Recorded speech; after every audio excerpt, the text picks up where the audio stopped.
Crimson Frontier Virtue. Mercy Mary Hollis had sworn never to trust a man again, but when she found herself stranded with Rhett Boone, a gunfighter with nothing left to lose, she had no choice. He sat by the fire, watching her, his voice low. "You're scared of me," he murmured. "Smart girl. But fear won't keep you warm tonight." Chapter 1. The Desert's Cruel Embrace. The sun beat down on Mercy Mary Hollis with the merciless intensity only the Arizona desert could conjure. Sweat trickled down her temple, stinging the corner of her eye, blurring the already hazy horizon. Her throat was parched, a dry, rasping echo of the cracked earth beneath her worn boots. The wagon wheel, splintered and useless, lay beside her like a fallen comrade, a testament to her shattered hopes. Just yesterday, she'd been brimming with a naive optimism, a foolish belief that she could outrun her past, that a new life awaited her in the burgeoning town of Redemption. Now, Redemption felt a lifetime away, a cruel mirage shimmering just beyond her reach. She kicked at the broken wheel, a futile gesture of frustration, and winced as pain shot up her leg. "Damn fool thing," she muttered, her voice hoarse. The vast emptiness of the desert swallowed her words, offering no comfort, no reply.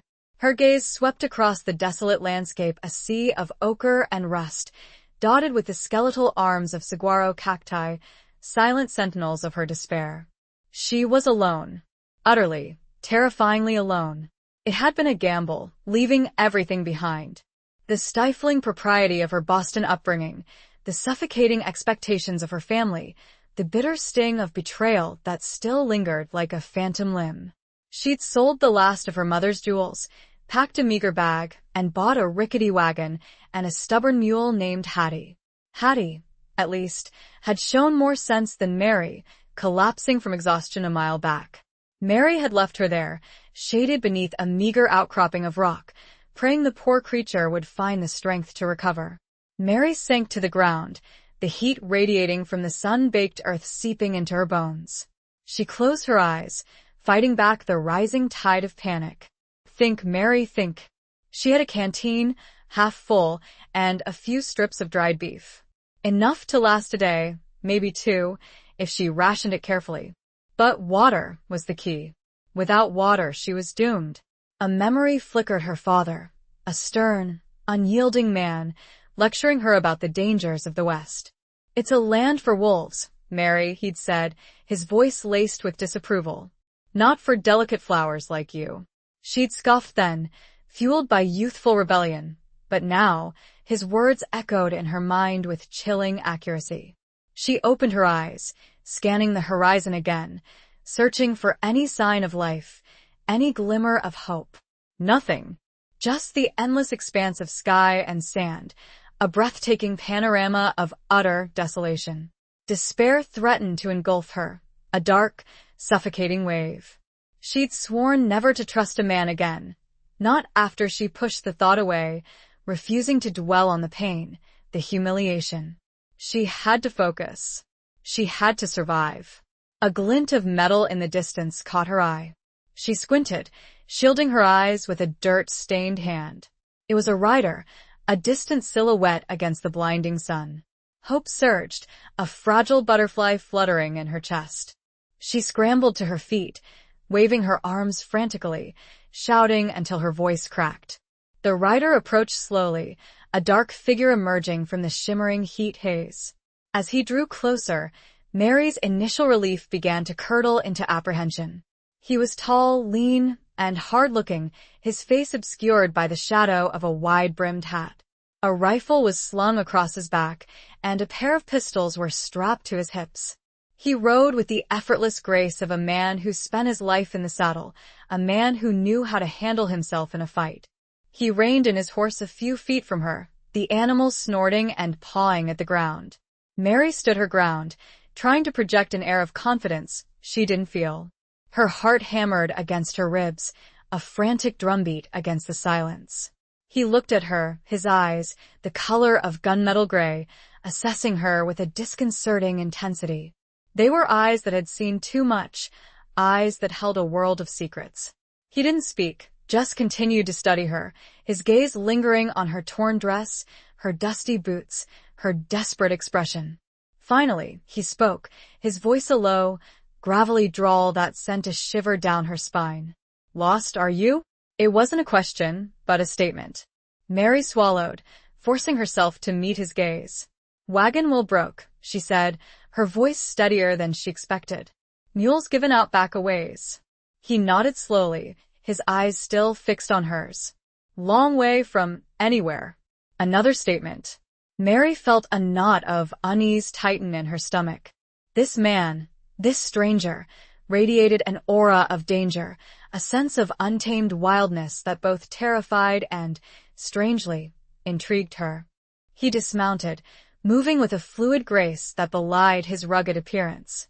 He walked towards her, his spurs clicking softly on the hard-packed earth.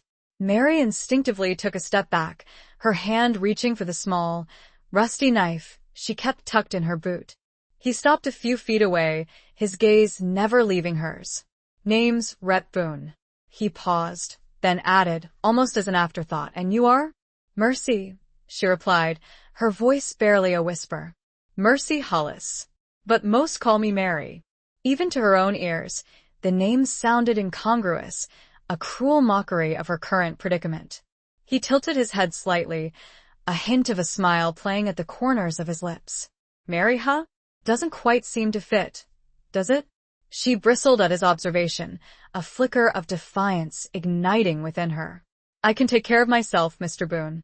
He chuckled, a low, rumbling sound that did little to reassure her.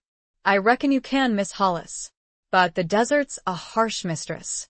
She doesn't care much for pretty names or brave words." He reached into his saddlebag and pulled out a canteen.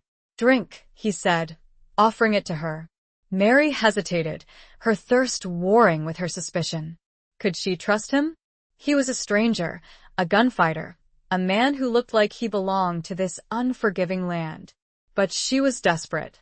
And something in his eyes, a flicker of something that might have been compassion, or perhaps just weary resignation, made her reach for the canteen. She took a long, slow drink, the water cool and refreshing against her parched throat. She handed the canteen back to him, her fingers brushing against his. His skin was rough, calloused, warm. A jolt of something unexpected, something unsettling, shot through her. He watched her, his voice low. "You're scared of me," he murmured. "Smart girl. But fear won't keep you warm tonight." He gestured towards the setting sun, the sky ablaze with fiery hues of orange and red. Night was coming, and with it, the cold, the darkness, and the unknown. And Mercy Hollis, alone in the vast, unforgiving desert, had just placed her life in the hands of a stranger. A stranger who carried the scent of gunpowder and danger, and whose eyes held the secrets of a haunted past. Chapter 2. A Stranger's Shadowed Gaze. The desert night descended quickly, a stark contrast to the fiery sunset. The temperature plummeted, and Mary shivered, wrapping her arms around herself for warmth. Rhett Boone had built a small fire, the flames casting flickering shadows that danced across his rugged features, making him look even more enigmatic, more dangerous. He'd shared his meager supply of jerky with her, and they'd eaten in silence, the only sounds the crackling of the fire and the occasional howl of a distant coyote. Mary watched him from across the flames, trying to decipher the man behind the gunfighter's facade. He was a study in contrasts. His clothes were worn and dusty, the garb of a man who lived a hard life. Yet, there was a certain elegance in the way he moved, a quiet confidence that spoke of a past that might have held more than just hardship. His hands, calloused and scarred, were surprisingly gentle as he tended the fire. And his eyes, those unsettling gunmetal gray eyes, held a depth of emotion that she couldn't quite fathom. "Why are you helping me?" Mary asked, her voice breaking the silence. He looked up, his gaze meeting hers across the flickering flames. He didn't answer immediately, just stared at her, his expression unreadable. The silence stretched, punctuated only by the crackling fire. Finally, he spoke, his voice low and rough. "Let's just say I know what it's like to be stranded in the middle of nowhere." It wasn't much of an answer, but it was something. Mary sensed there was more to the story, a hidden layer of meaning beneath his words. She wanted to press him, to ask about his past, but something held her back. A sense of unease, a primal instinct that warned her not to delve too deep. "Where were you headed?" she asked instead, changing the subject. "Nowhere in particular," he replied, his gaze shifting back to the fire. "Just drifting." Drifting. The word hung in the air, heavy, with unspoken meaning. Mary understood drifting. She'd been drifting herself, ever since she'd left Boston. Running from a past she couldn't outrun, searching for a future she couldn't define. "And you?" he asked, turning his gaze back to her. "What brings a woman like you to this godforsaken land?" Mary hesitated, unsure how much to reveal. She didn't want to lie, but she couldn't bring herself to tell him the whole truth. "Not yet. I was looking for a new start," she said, choosing her words carefully. "A place where I could be free." He nodded slowly, as if he understood more than she'd said. "Freedom's a hard thing to come by out here," he said. "Sometimes it comes at a price." His words sent a chill down her spine. She knew all too well the price of freedom. She'd paid dearly for hers. The silence returned, but this time it was less comfortable, filled with unspoken questions and hidden anxieties. Mary found herself studying his face, searching for clues to his character. His jaw was strong, square, etched with lines of hardship. His mouth was firm, but not unkind. A scar bisected his left eyebrow, a pale line against his tan skin. A reminder of a past fight, a past life. He caught her staring and raised an eyebrow, a faint amusement flickering in his eyes. "Something interesting about my face, Miss Hollis?" Mary felt her cheeks flush. She looked away, embarrassed. "I was just wondering what?" he prompted, his voice softer now, less guarded. She hesitated, then took a deep breath. "Wondering what kind of man you are, Mr. Boone." He chuckled, a low, rumbling sound that sent a shiver down her spine, not entirely unpleasant this time. "The kind of man who minds his own business, Miss Hollis. And I suggest you do the same." His words were a warning, a clear indication that he wasn't going to reveal his secrets easily. But Mary was stubborn. She wouldn't be deterred. There was something about this man, something that drew her to him, despite her fear, despite her better judgment. "I don't usually make a habit of trusting strangers," she said, meeting his gaze again. "Especially strangers with guns." He leaned back, resting on his elbows, his eyes glinting in the firelight. "Then you're a fool, Miss Hollis. Out here, a gun's the only thing you can truly trust." "And what about people, Mr. Boone?" she challenged. "Can't you trust anyone?" He was silent for a long moment, his gaze fixed on the flames. When he finally spoke, his voice was barely a whisper. "I used to think so. Once." The word once hung in the air, heavy with regret, with a pain that resonated deep within Mary's own soul. She saw a flicker of vulnerability in his eyes, a glimpse of the man beneath the hardened exterior. A man who had been hurt, betrayed, just like her. She reached out, her hand hovering over his, a sudden urge to offer comfort, to connect with this lonely, haunted man. But she stopped herself, her hand retreating back to her lap. She couldn't afford to get close. She couldn't afford to trust. Not again. He seemed to sense her hesitation, her internal struggle. He looked at her, his eyes searching hers. "Don't," he said, his voice low and urgent. "Don't what?" she asked, confused. "Don't look at me like that," he said. "Like you care." His words were a plea, a raw, exposed nerve. Mary felt a pang of empathy, a deep understanding of his pain. She knew what it was like to be vulnerable, to yearn for connection, to be terrified of being hurt again. The fire crackled, the flames casting dancing shadows on their faces. The desert night was cold and vast, but for a fleeting moment, in the shared silence, in the shared vulnerability, Mary felt a connection with this stranger, this gunfighter with a shadowed gaze. A connection that was both terrifying and strangely comforting. A connection that whispered of a shared loneliness, a shared past, and perhaps a shared future. A future she wasn't sure she was ready for. Chapter 3. Whispers of a Haunted Past. The first rays of dawn painted the eastern sky with streaks of pale pink and lavender, chasing away the lingering shadows of the night. Mary awoke stiff and sore, the hard ground offering little comfort. Rhett was already awake, tending to the fire, his movements economical and efficient. He'd brewed a pot of coffee, the strong, bitter aroma filling the air, a welcome scent in the crisp morning air. He offered her a cup, their fingers brushing as she took it. The brief contact sent a jolt through her, a reminder of the unexpected connection she'd felt with him the previous night.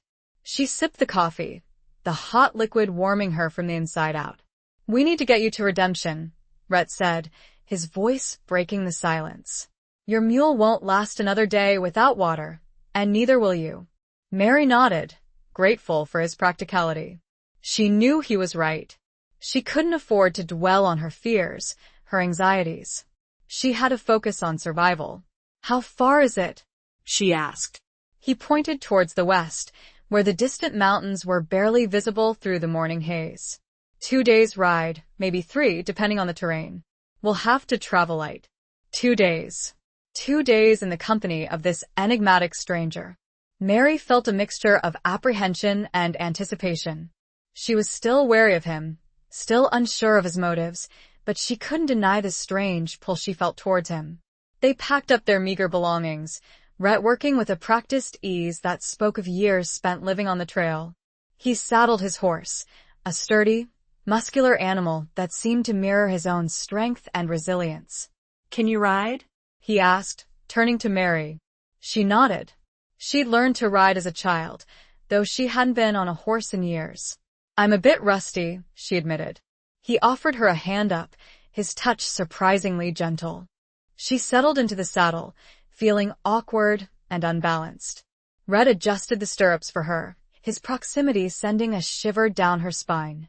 "Hold on tight," he said, his voice low and close to her ear. "It's going to be a rough ride."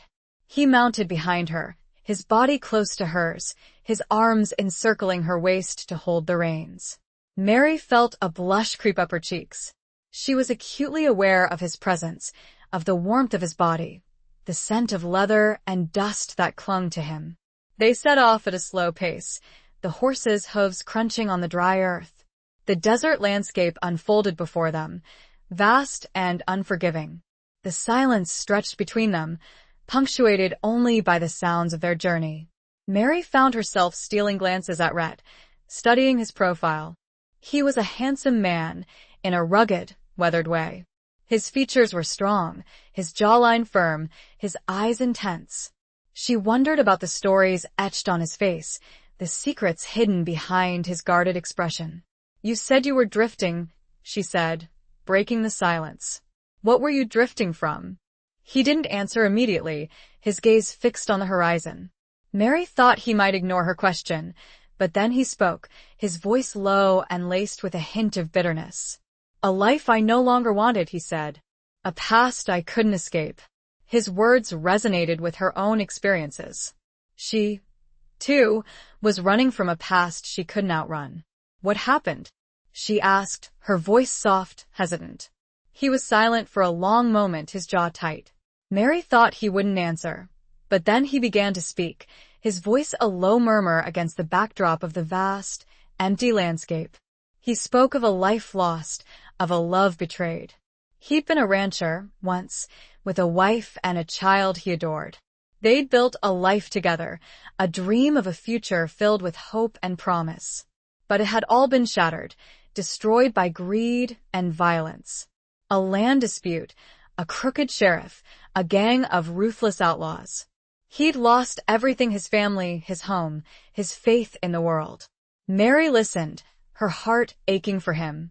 She understood his pain, his loss.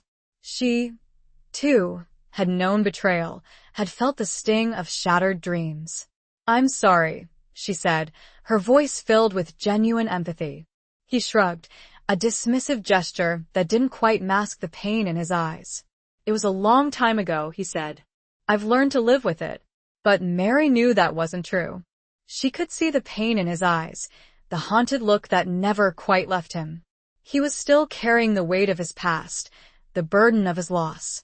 As the day wore on, the sun beat down mercilessly.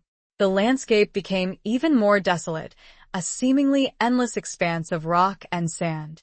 Mary felt her strength fading, her body aching from the constant jostling of the horse.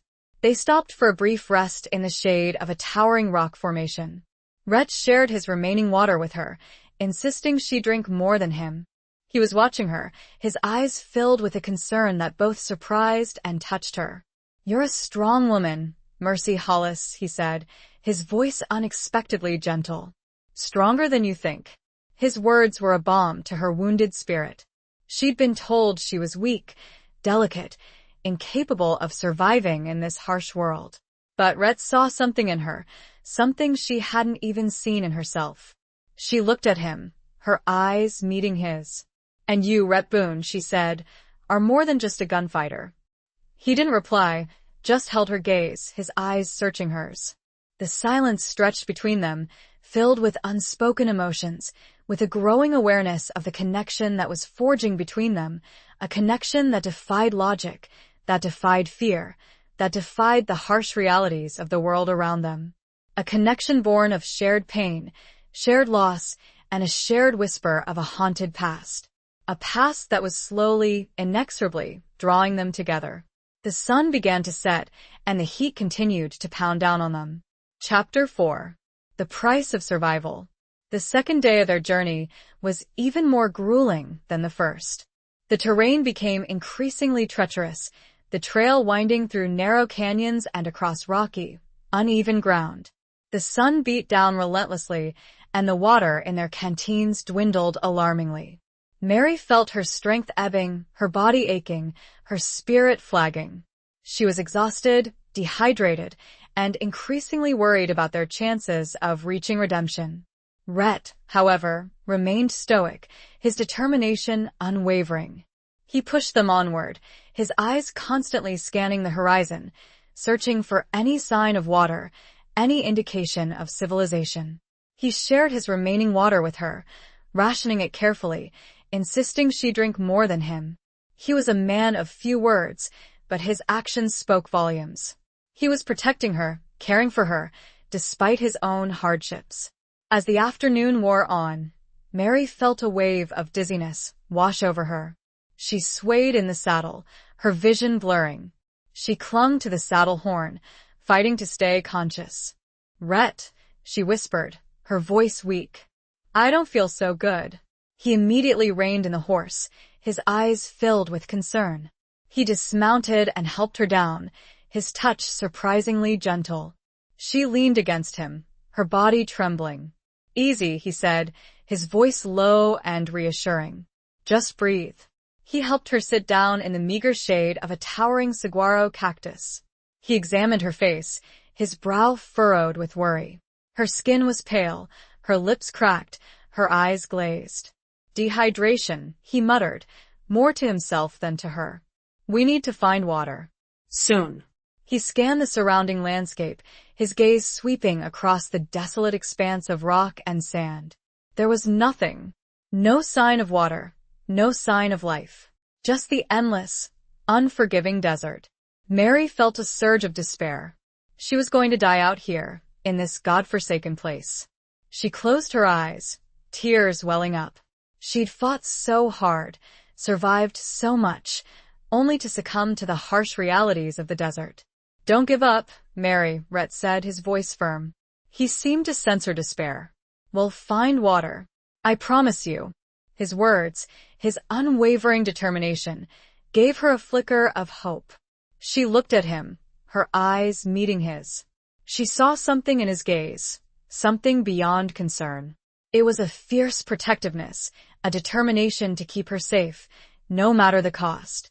He stood up, his gaze fixed on a distant ridge. "There might be a spring up there," he said. "I'm going to scout ahead. Stay here. Rest." Mary wanted to protest, to tell him not to leave her alone, but she knew he was right. She was too weak to travel. She had to trust him. "Be careful," she whispered, her voice barely audible. He nodded, his expression grim. He mounted his horse and rode off, disappearing over the ridge. Mary watched him go, her heart filled with a mixture of fear and hope.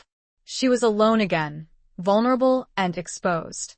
But she wasn't completely alone. She had Rhett's promise, his unwavering determination, to cling to. The sun began to set, casting long shadows across the desert. The temperature dropped, and Mary shivered, wrapping her arms around herself for warmth. She waited, her eyes fixed on the ridge, praying for Rhett's return. Time seemed to stretch endlessly. The silence was deafening, broken only by the occasional howl of a coyote. Mary felt her hope dwindling, her fear growing. Had something happened to him? Had he been injured? Or worse? Just when she thought she couldn't bear the suspense any longer, she saw him. He appeared on the ridge, silhouetted against the fading light. He was leading his horse, and he was carrying something in his arms. As he drew closer, Mary saw what it was. A large, water-filled canteen. He'd found water. He knelt beside her, his face etched with relief. "I found a spring," he said, his voice hoarse. "It's a bit of a climb, but it's clean water." Mary felt tears of relief well up in her eyes. She reached for the canteen, her hands trembling. She drank deeply, the cool water reviving her, giving her strength. Rhett watched her, his eyes filled with a tenderness that made her heart ache. He'd risked his life to find water for her.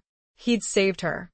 "Thank you," she whispered, her voice choked with emotion. He shrugged, a dismissive gesture that didn't quite mask the depth of his feelings. "We need to get you to that spring," he said. "Can you walk?" Mary nodded, feeling stronger now, thanks to the water. With Rhett's help, she managed to stand. They began the slow, arduous climb to the spring, Rhett supporting her every step of the way. The spring was a small, hidden oasis, nestled among the rocks. The water was clear and cool, a life-giving source in the midst of the arid landscape. Mary drank deeply, feeling her strength return. They spent the night by the spring, huddled together for warmth. Rhett built a small fire, the flames casting flickering shadows on their faces. They shared the last of their jerky, eating in silence. Mary looked at Rhett, her heart filled with gratitude, with a growing affection for this man who had saved her life. She knew she was falling for him, despite her fears, despite her better judgment. She was falling for a gunfighter with a haunted past, a man who carried the weight of the world on his shoulders.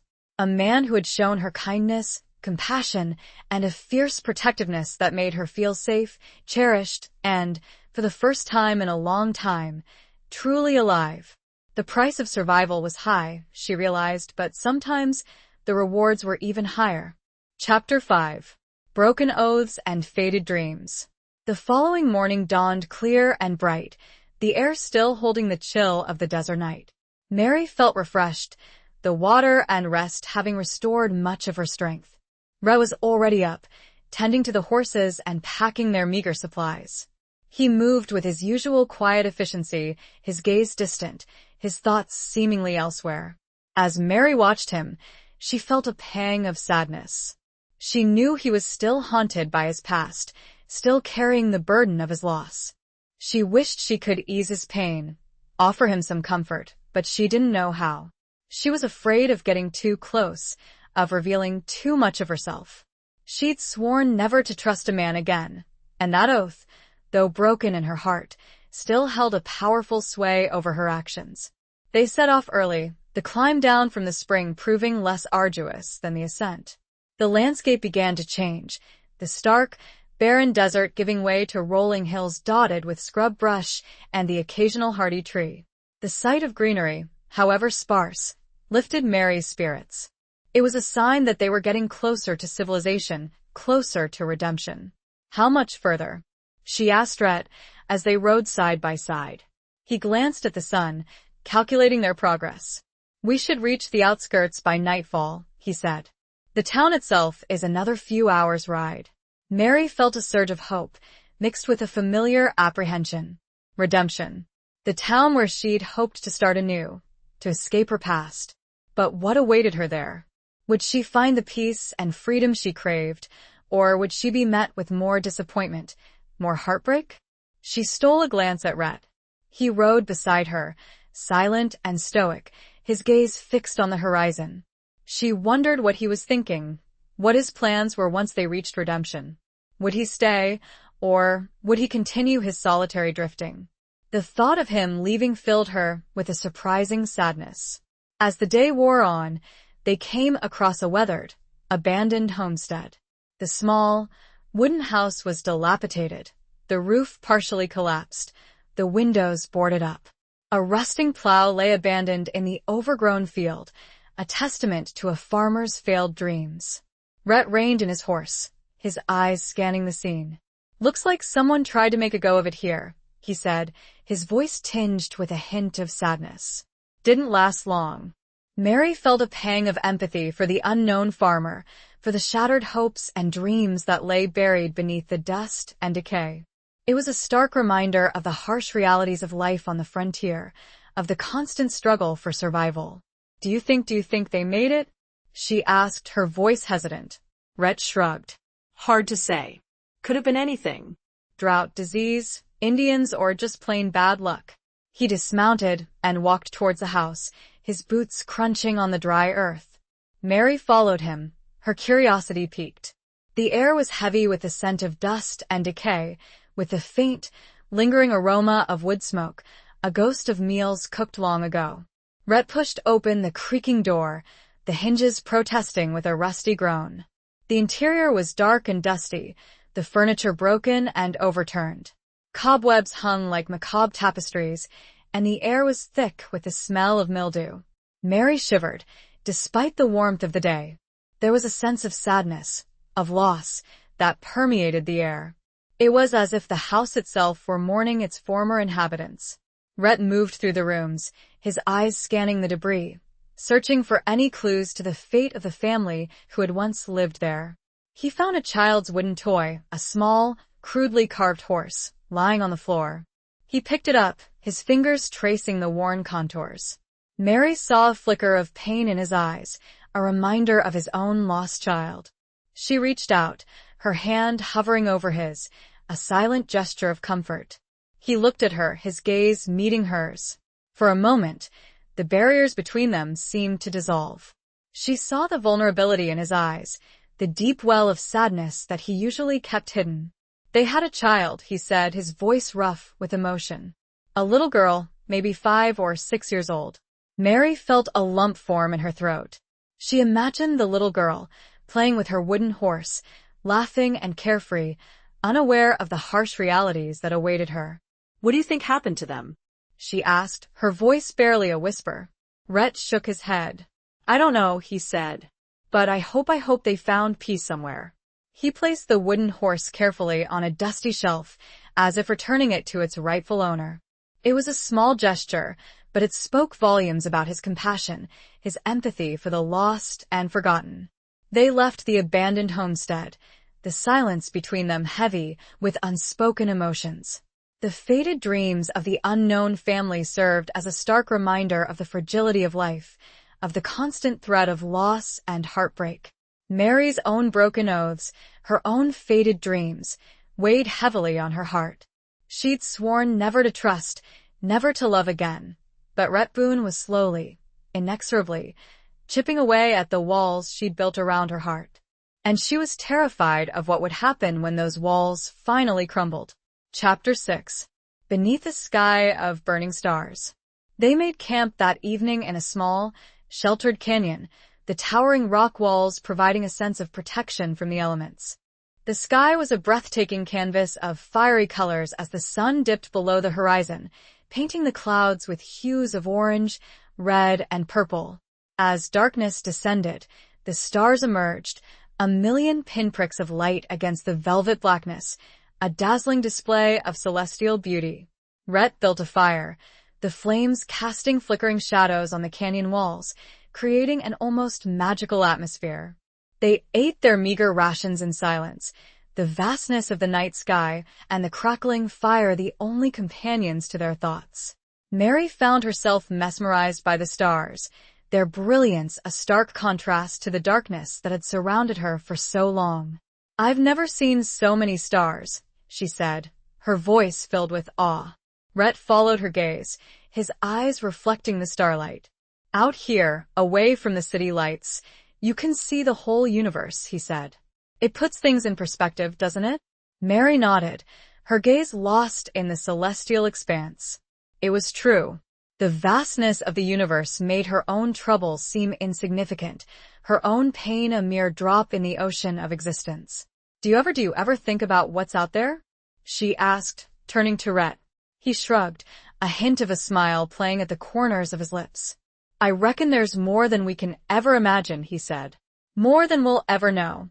They fell silent again, each lost in their own thoughts, the shared silence comfortable, almost intimate.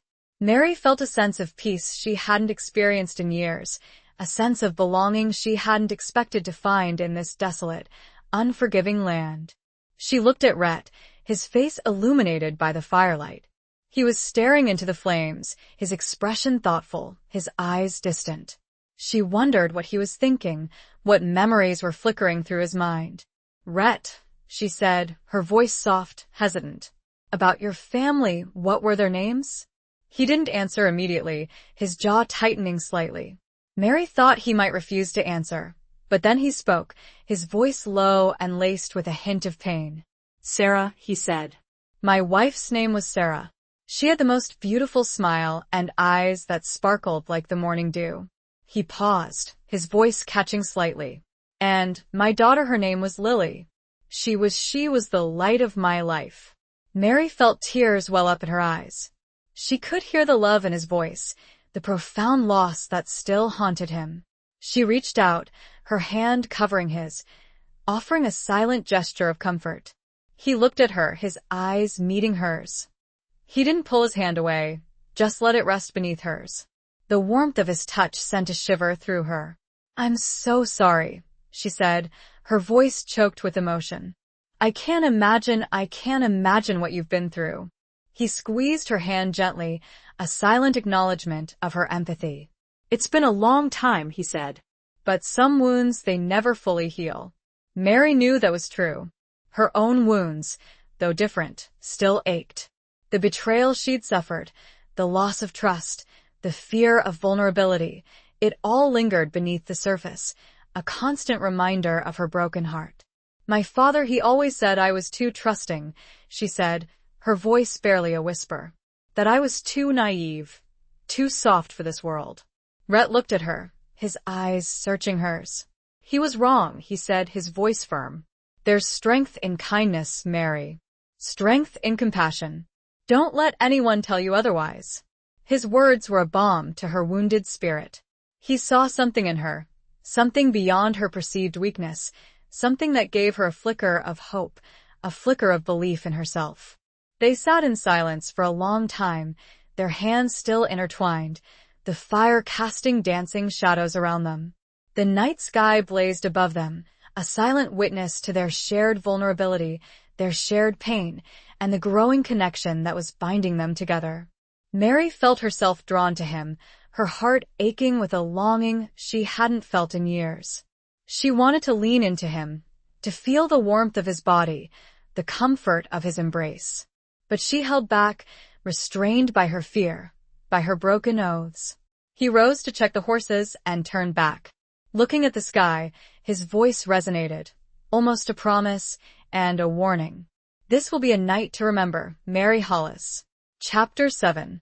The Dance of Trust and Deceit. The outskirts of redemption were, as Rhett predicted, visible by nightfall of the next day. They were little more than a collection of ramshackle buildings huddled together against the vastness of the desert, a fragile outpost of civilization clinging to the edge of nowhere. Smoke from cooking fires rose into the twilight sky, and the faint sounds of music and laughter drifted on the evening breeze. Mary felt a mix of relief and trepidation. She was finally here, at her destination, but she was also entering a new, unknown world, a world that could hold both promise and peril. She glanced at Rhett, who rode beside her, his expression unreadable.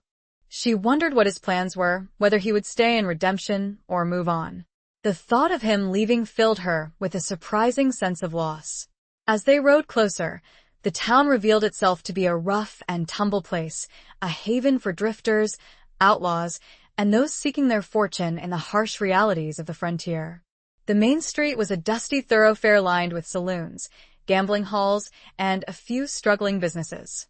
The buildings were mostly made of wood, weathered and worn, bearing the scars of countless storms and brawls. Rhett guided their horses towards a livery stable at the edge of town. He dismounted and helped Mary down, his touch lingering for a moment longer than necessary. She felt a blush creep up her cheeks, her heart beating faster. "We'll need to find you a place to stay," he said, his voice low. "And I need to see about getting that wagon wheel fixed." Mary nodded, grateful for his practicality. She felt lost and overwhelmed, unsure of where to begin.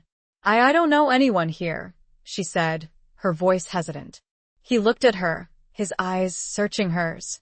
"You know me," he said, his voice soft, almost a whisper. His words sent a shiver down her spine. It was true. She knew him, perhaps better than she knew anyone else.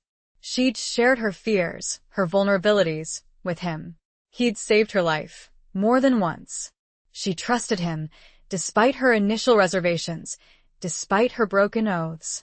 They found a small, relatively clean boarding house run by a stout, matronly woman named Mrs. O'Malley.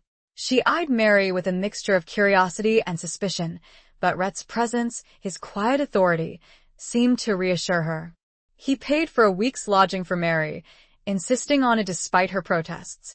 "I'll pay you back," she said, feeling a sense of obligation. He shrugged, a dismissive gesture. "Don't worry about it," he said. "Just get settled." He left her at the boarding house, promising to return the next day with news about her wagon and mule. Mary watched him go, feeling a pang of loneliness. She was alone again, in a strange town, surrounded by strangers. Her room was small and sparsely furnished, but it was clean and comfortable. She washed the dust of the trail from her face and hands, feeling a sense of relief to be out of the harsh desert sun. She changed into her one remaining clean dress, a simple cotton garment that felt like a luxury after days of wearing her travel-worn clothes. As she sat on the edge of the bed, staring out the window at the dusty street below, she felt a wave of doubt wash over her. What was she doing here? Was she foolish to think she could start a new life in this rough, unforgiving place? A knock on the door startled her. She opened it to find Mrs. O'Malley standing there, holding a tray with a bowl of stew and a mug of coffee. "Thought you might be hungry," she said, her voice gruff but not unkind. "Mr. Boone sent this over. Said you'd need a good meal." Mary's heart warmed at Rhett's thoughtfulness. He was still looking out for her, even though he didn't have to. "Thank you," she said, taking the tray. "That's very kind of him." Mrs. O'Malley nodded, her eyes still assessing Mary. "He's a good man, Mr. Boone," she said. "A bit quiet, a bit mysterious, but good at heart. Not many like him around these parts." Her words echoed Mary's own thoughts. Rhett was a good man, despite his rough exterior, despite his haunted past. She was beginning to realize that he was more than just a gunfighter, more than just a stranger. He was someone she could rely on, someone she could trust. Or could she? A seed of doubt, planted by her past experiences, began to sprout in her mind. She'd been fooled before, betrayed by someone she'd trusted. Could she be making the same mistake again? As she ate the stew, she found herself thinking about Rhett, about his past, about the secrets he still held close. She knew so little about him, really. He told her about his wife and daughter, about the tragedy that had shattered his life, but there were still gaps in his story, unanswered questions. She finished her meal and went to the window, staring out at the town. The saloons were getting rowdier, the music louder, the laughter more raucous. She saw a group of men gathered outside one of the saloons, their faces illuminated by the flickering lanterns. They were arguing, their voices raised in anger. Suddenly, one of the men pulled a gun. Mary gasped, her heart leaping into her throat. The other men scattered, and a shot rang out, echoing through the night. Mary watched in horror as one of the men fell to the ground, clutching his chest. The town, which had seemed a haven, now revealed its dangerous underbelly. Trust, Mary realized, was a fragile thing in this place, a dance between hope and deceit, a gamble with potentially deadly consequences. And she was right in the middle of it, her fate intertwined with a man who walked the line between light and darkness, a man she was beginning to love, despite her every instinct telling her to run. The fallen man lay very still. Chapter 8. Echoes in the Canyon's Heart. The gunshot shattered the fragile peace of the evening, sending a wave of fear through Mary. She watched in horror as the men scattered, leaving the wounded man lying alone in the dusty street. The shooter, a tall, burly man with a cruel sneer, stood over his victim, guns still smoking. He looked around, his eyes scanning the onlookers, daring anyone to challenge him. Mary felt a surge of anger, of righteous indignation. She couldn't just stand by and watch. She had to do something. She turned from the window, her mind racing. She needed to help the wounded man, but she also knew it was dangerous to get involved. This was a lawless town, where violence was commonplace and justice was often dispensed at the end of a gun. She hesitated, torn between her conscience and her fear. But then she thought of Rhett, of his quiet strength, his unwavering sense of justice. He wouldn't hesitate to help, even if it meant risking his own safety. Taking a deep breath, she grabbed a clean cloth from her bag and headed out the door. Mrs. O'Malley tried to stop her, warning her of the danger, but Mary brushed past her, her determination hardening. "I have to help," she said, her voice firm. "I can't just stand by and watch someone die." She hurried down the stairs and out into the street, her heart pounding in her chest. The crowd had parted, leaving a clear path to the wounded man. He was lying on his side, groaning in pain, his hand clutching a bloody wound in his chest. Mary knelt beside him, ignoring the stares of the onlookers. She gently examined the wound, her hands trembling slightly. It was a bad wound, deep and bleeding profusely. She needed to stop the bleeding and fast. "I'm here to help," she said, her voice calm and reassuring. "Just try to stay still." She pressed the cloth against the wound, applying pressure to stem the flow of blood. The man groaned, his eyes flickering open. He looked at her, his gaze filled with pain and fear. "Thank you," he whispered, his voice weak. Mary continued to apply pressure, her mind racing. She needed to get him to a doctor, but she didn't know where to find one in this town. "Does anyone know where the doctor is?" She called out to the crowd, her voice rising above the din of the saloons. No one answered. The onlookers just stared at her, their faces a mixture of curiosity and indifference. "Please," she pleaded. "He needs help." Suddenly, a voice spoke from the edge of the crowd. "I'll fetch the doc," a young boy said, stepping forward. "He lives just down the street." He ran off, disappearing into the darkness. Mary felt a surge of relief. At least someone was willing to help. She continued to tend to the wounded man, doing her best to keep him comfortable. She talked to him, trying to keep him conscious, reassuring him that help was on the way. Time seemed to stretch endlessly. The sounds of the town faded into the background. The only thing that mattered was the man lying before her, his life hanging in the balance. Finally, the boy returned, accompanied by a man carrying a black bag. The doctor, a middle-aged man with a tired but kind face, knelt beside Mary and examined the wound. "He's lost a lot of blood," he said, his voice grim. "But I think we can save him. We need to get him to my office." With the help of the boy and a few other onlookers, they managed to lift the wounded man and carry him to the doctor's office, a small building located a short distance away. Mary followed them, her heart still pounding. She felt a sense of relief that the man was in good hands, but she was still shaken by the violence she'd witnessed. She waited outside the doctor's office, pacing nervously. The sounds of the town, the music, the laughter, the occasional shouts, seemed to mock her, a reminder of the chaos and danger that lurked beneath the surface of this seemingly peaceful town. As she waited, she thought of Rhett. She wished he were here, his presence a source of comfort and strength. She wondered where he was, what he was doing. Suddenly, She heard the sound of approaching footsteps. She turned, her heart leaping with hope. It was Rhett. He saw her standing there, his eyes widening in surprise. He hurried towards her, his gaze searching her face. "Mary? What happened?" he asked, his voice filled with concern. "Are you all right?" She nodded, her voice trembling slightly. "I'm fine," she said. "But there was a shooting. A man was wounded. I helped him." Rhett's expression darkened. He looked towards the doctor's office, his jaw tightening. "Who was it?" he asked. "Who did the shooting?"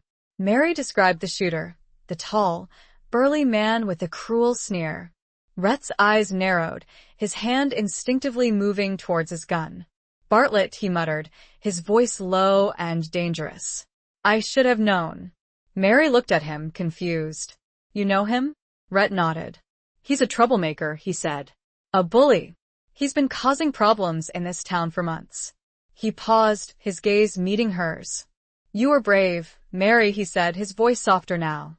"But you shouldn't have gotten involved." "It's dangerous." She met his gaze, her chin lifting slightly. "I couldn't just stand by and watch," she said. "I had to do something." He looked at her, his eyes filled with a mixture of admiration and concern. He reached out, his hand gently touching her cheek. The touch sent a shiver through her, a warmth that spread through her entire body. The echoes of the gunshot seemed to fade, replaced by the beating of her own heart, the silent rhythm of a connection that was growing stronger, deeper, more dangerous with each passing moment. A connection that whispered of a shared sense of justice, a shared compassion, and a shared risk in a town where violence echoed like a canyon's call, a call that both threatened and, strangely, united them. He had a question that he needed answered. Chapter 9. Scars that run deeper than skin. The question hung in the air, unspoken but palpable, a weight between them in the dimly lit street outside the doctor's office. Rhett's hand, calloused yet gentle, still rested on Mary's cheek, the warmth of his touch a stark contrast to the chill that had settled in her bones after witnessing the shooting. "Why, Mary?" he finally asked, his voice low and gravelly, his gunmetal gray eyes searching hers with an intensity that made her breath catch. "Why risk your own safety for a stranger?" Mary hesitated, unsure how to articulate the complex mix of emotions that had driven her to act. It wasn't just about compassion, though that was certainly a part of it.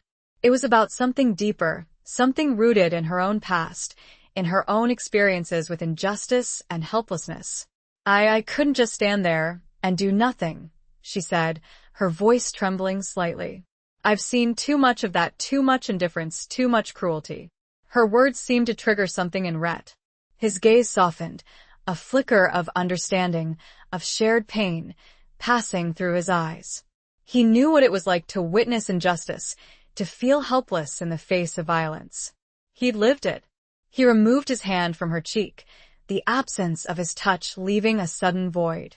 He stepped back slightly, creating a space between them, a space that felt both necessary and unbearable. "This town, it's not like Boston, Mary," he said, his voice laced with a hint of warning. "It's a rough place, filled with rough people. You can't afford to be naive." Mary bristled at his words, a flicker of defiance igniting within her. "I'm not naive, Rhett," she said, her voice firm. "I know the world isn't a fair place. I know there's darkness and cruelty. But that doesn't mean we should just accept it. It doesn't mean we shouldn't try to help, to make a difference." He looked at her, his expression unreadable. He seemed to be weighing her words, assessing her sincerity. The silence stretched between them, punctuated only by the sounds of the town, the distant music and laughter, the occasional shout. "You remind me of her," he said, his voice barely a whisper. Mary knew who he meant. Sarah, his wife. The woman he'd lost, the woman whose memory still haunted him. "I'm not her, Rhett," she said, her voice soft, hesitant. He nodded slowly, his gaze fixed on hers. "I know," he said. "But you have her spirit, her fire, her compassion." His words were a compliment, but they also filled her with a sense of unease. She didn't want to be compared to his lost love. She wanted to be seen for who she was, a woman with her own strengths, her own weaknesses, her own scars. "We all have scars, Rhett," she said, her voice barely above a whisper. "Some are just more visible than others." She thought of her own scars, the invisible wounds left by her past betrayal, the wounds that had made her swear never to trust, never to love again. Those scars ran deep, shaping her actions, her fears, her desires. He looked at her, his eyes searching hers, as if trying to see beyond her surface, to the depths of her soul. He seemed to sense her pain, her vulnerability. "I know," he said, his voice soft. "And I know it's not easy to let go of the past to trust again." His words resonated with her own struggles. She'd been trying to let go of the past, to start anew, but the fear of being hurt again, of being betrayed, held her captive. He reached out, his hand hesitating for a moment before gently touching her arm. The touch sent a jolt through her, a warmth that spread through her entire body. "But sometimes," he said, his voice low and earnest, "you have to take a chance. You have to trust your instincts, trust your heart." His words were a challenge, an invitation, a plea. He was asking her to trust him, to let go of her fears, to open her heart to the possibility of something more. Mary looked at him, her heart aching with a mix of longing and fear. She wanted to trust him. She wanted to believe in him, but the scars of her past were a constant reminder of the pain that trust could bring. The doctor emerged from his office, interrupting their silent exchange. He approached them, his face grim. "He's stable," he said, referring to the wounded man. "But he's lost a lot of blood. He needs rest and care. I'll keep him here for a few days." Rhett nodded, his expression relieved. "Thank you, Doc," he said. "We appreciate it." The doctor glanced at Mary, a hint of curiosity in his eyes. "You did a good job, miss," he said. "You helped save his life." Mary felt a small measure of satisfaction, a sense that she'd made a difference, however small. As the doctor walked away, Rhett turned back to Mary, his gaze intense. The unspoken question still lingered between them, the question of trust, of vulnerability, of taking a chance on a future that was uncertain, a future that held both the promise of happiness and the threat of pain. The scars, both visible and invisible, were a testament to the battles they'd both fought, the battles that had shaped them, the battles that now, perhaps, could unite them. He stepped closer. Chapter 10. A bargain struck in twilight. The space between them was charged, a palpable tension woven from unspoken desires and lingering fears. Rhett's proximity was both a comfort and a threat, his presence a reminder of the connection they'd forged and the risks that came with it. The twilight deepened, casting long shadows across the dusty street, obscuring the harsh realities of redemption and creating an illusion of intimacy. "I should get back to the boarding house," Mary said, her voice barely a whisper, breaking the silence. She felt a need to escape, to retreat to the safety of her small, solitary room, to process the whirlwind of emotions that were swirling within her. But Rhett didn't move. He stood there, blocking her path, his gaze fixed on hers. He seemed to be wrestling with his own demons, his own internal struggles. "Mary," he said, his voice low and rough, his hand reaching out to gently cup her cheek, a gesture that was both tender and possessive. I need to ask you something." Her heart skipped a beat. She knew what he was going to ask, or at least she thought she did. He was going to ask her to trust him, to let go of her fears, to open her heart to him. And she wasn't sure she was ready. But he surprised her. His question wasn't about trust, not directly. It was about something else, something more practical, something that spoke to the harsh realities of their situation. "I need your help," he said, his eyes searching hers. "Bartlett, he's not going to let this go. He'll come after me, and he might come after you, too." Mary felt a chill run down her spine. She knew Rhett was right. Bartlett was a dangerous man, a man with a reputation for violence and cruelty. He wouldn't hesitate to seek revenge. What do you need me to do?" she asked, her voice hesitant. He explained his plan, a risky gamble that involved exposing Bartlett's illegal activities to the territorial marshal, a man who was rumored to be honest and incorruptible. But to do that, they needed evidence, proof of Bartlett's crimes. And that's where Mary came in. "I need you to get close to him," Rhett said, his voice low and urgent. Gain his trust, find out what he's up to, gather information.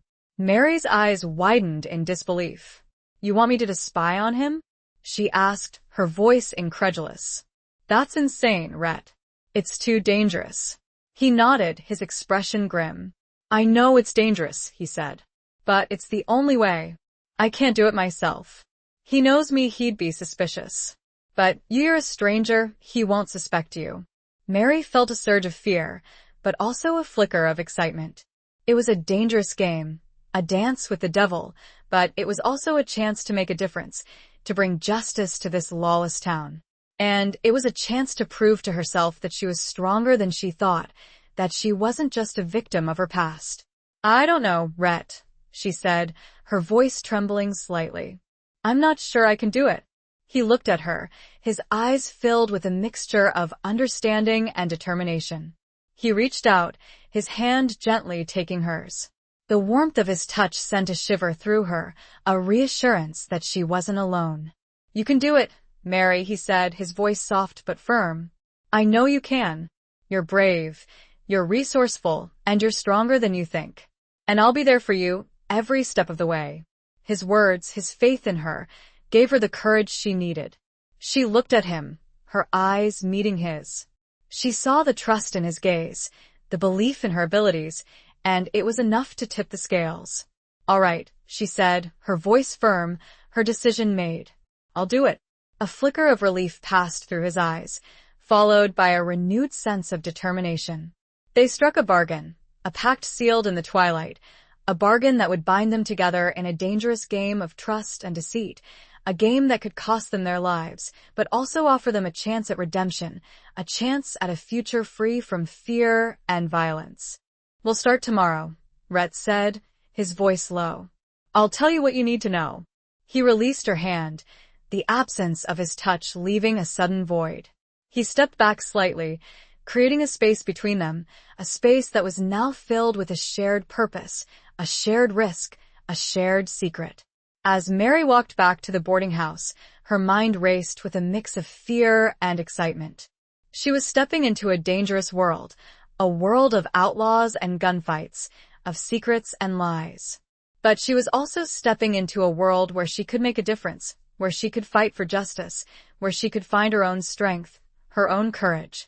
And she was doing it with Rhett Boone by her side, a man she was beginning to trust, a man she was beginning to love, despite the risks, despite the dangers, despite the scars of her past.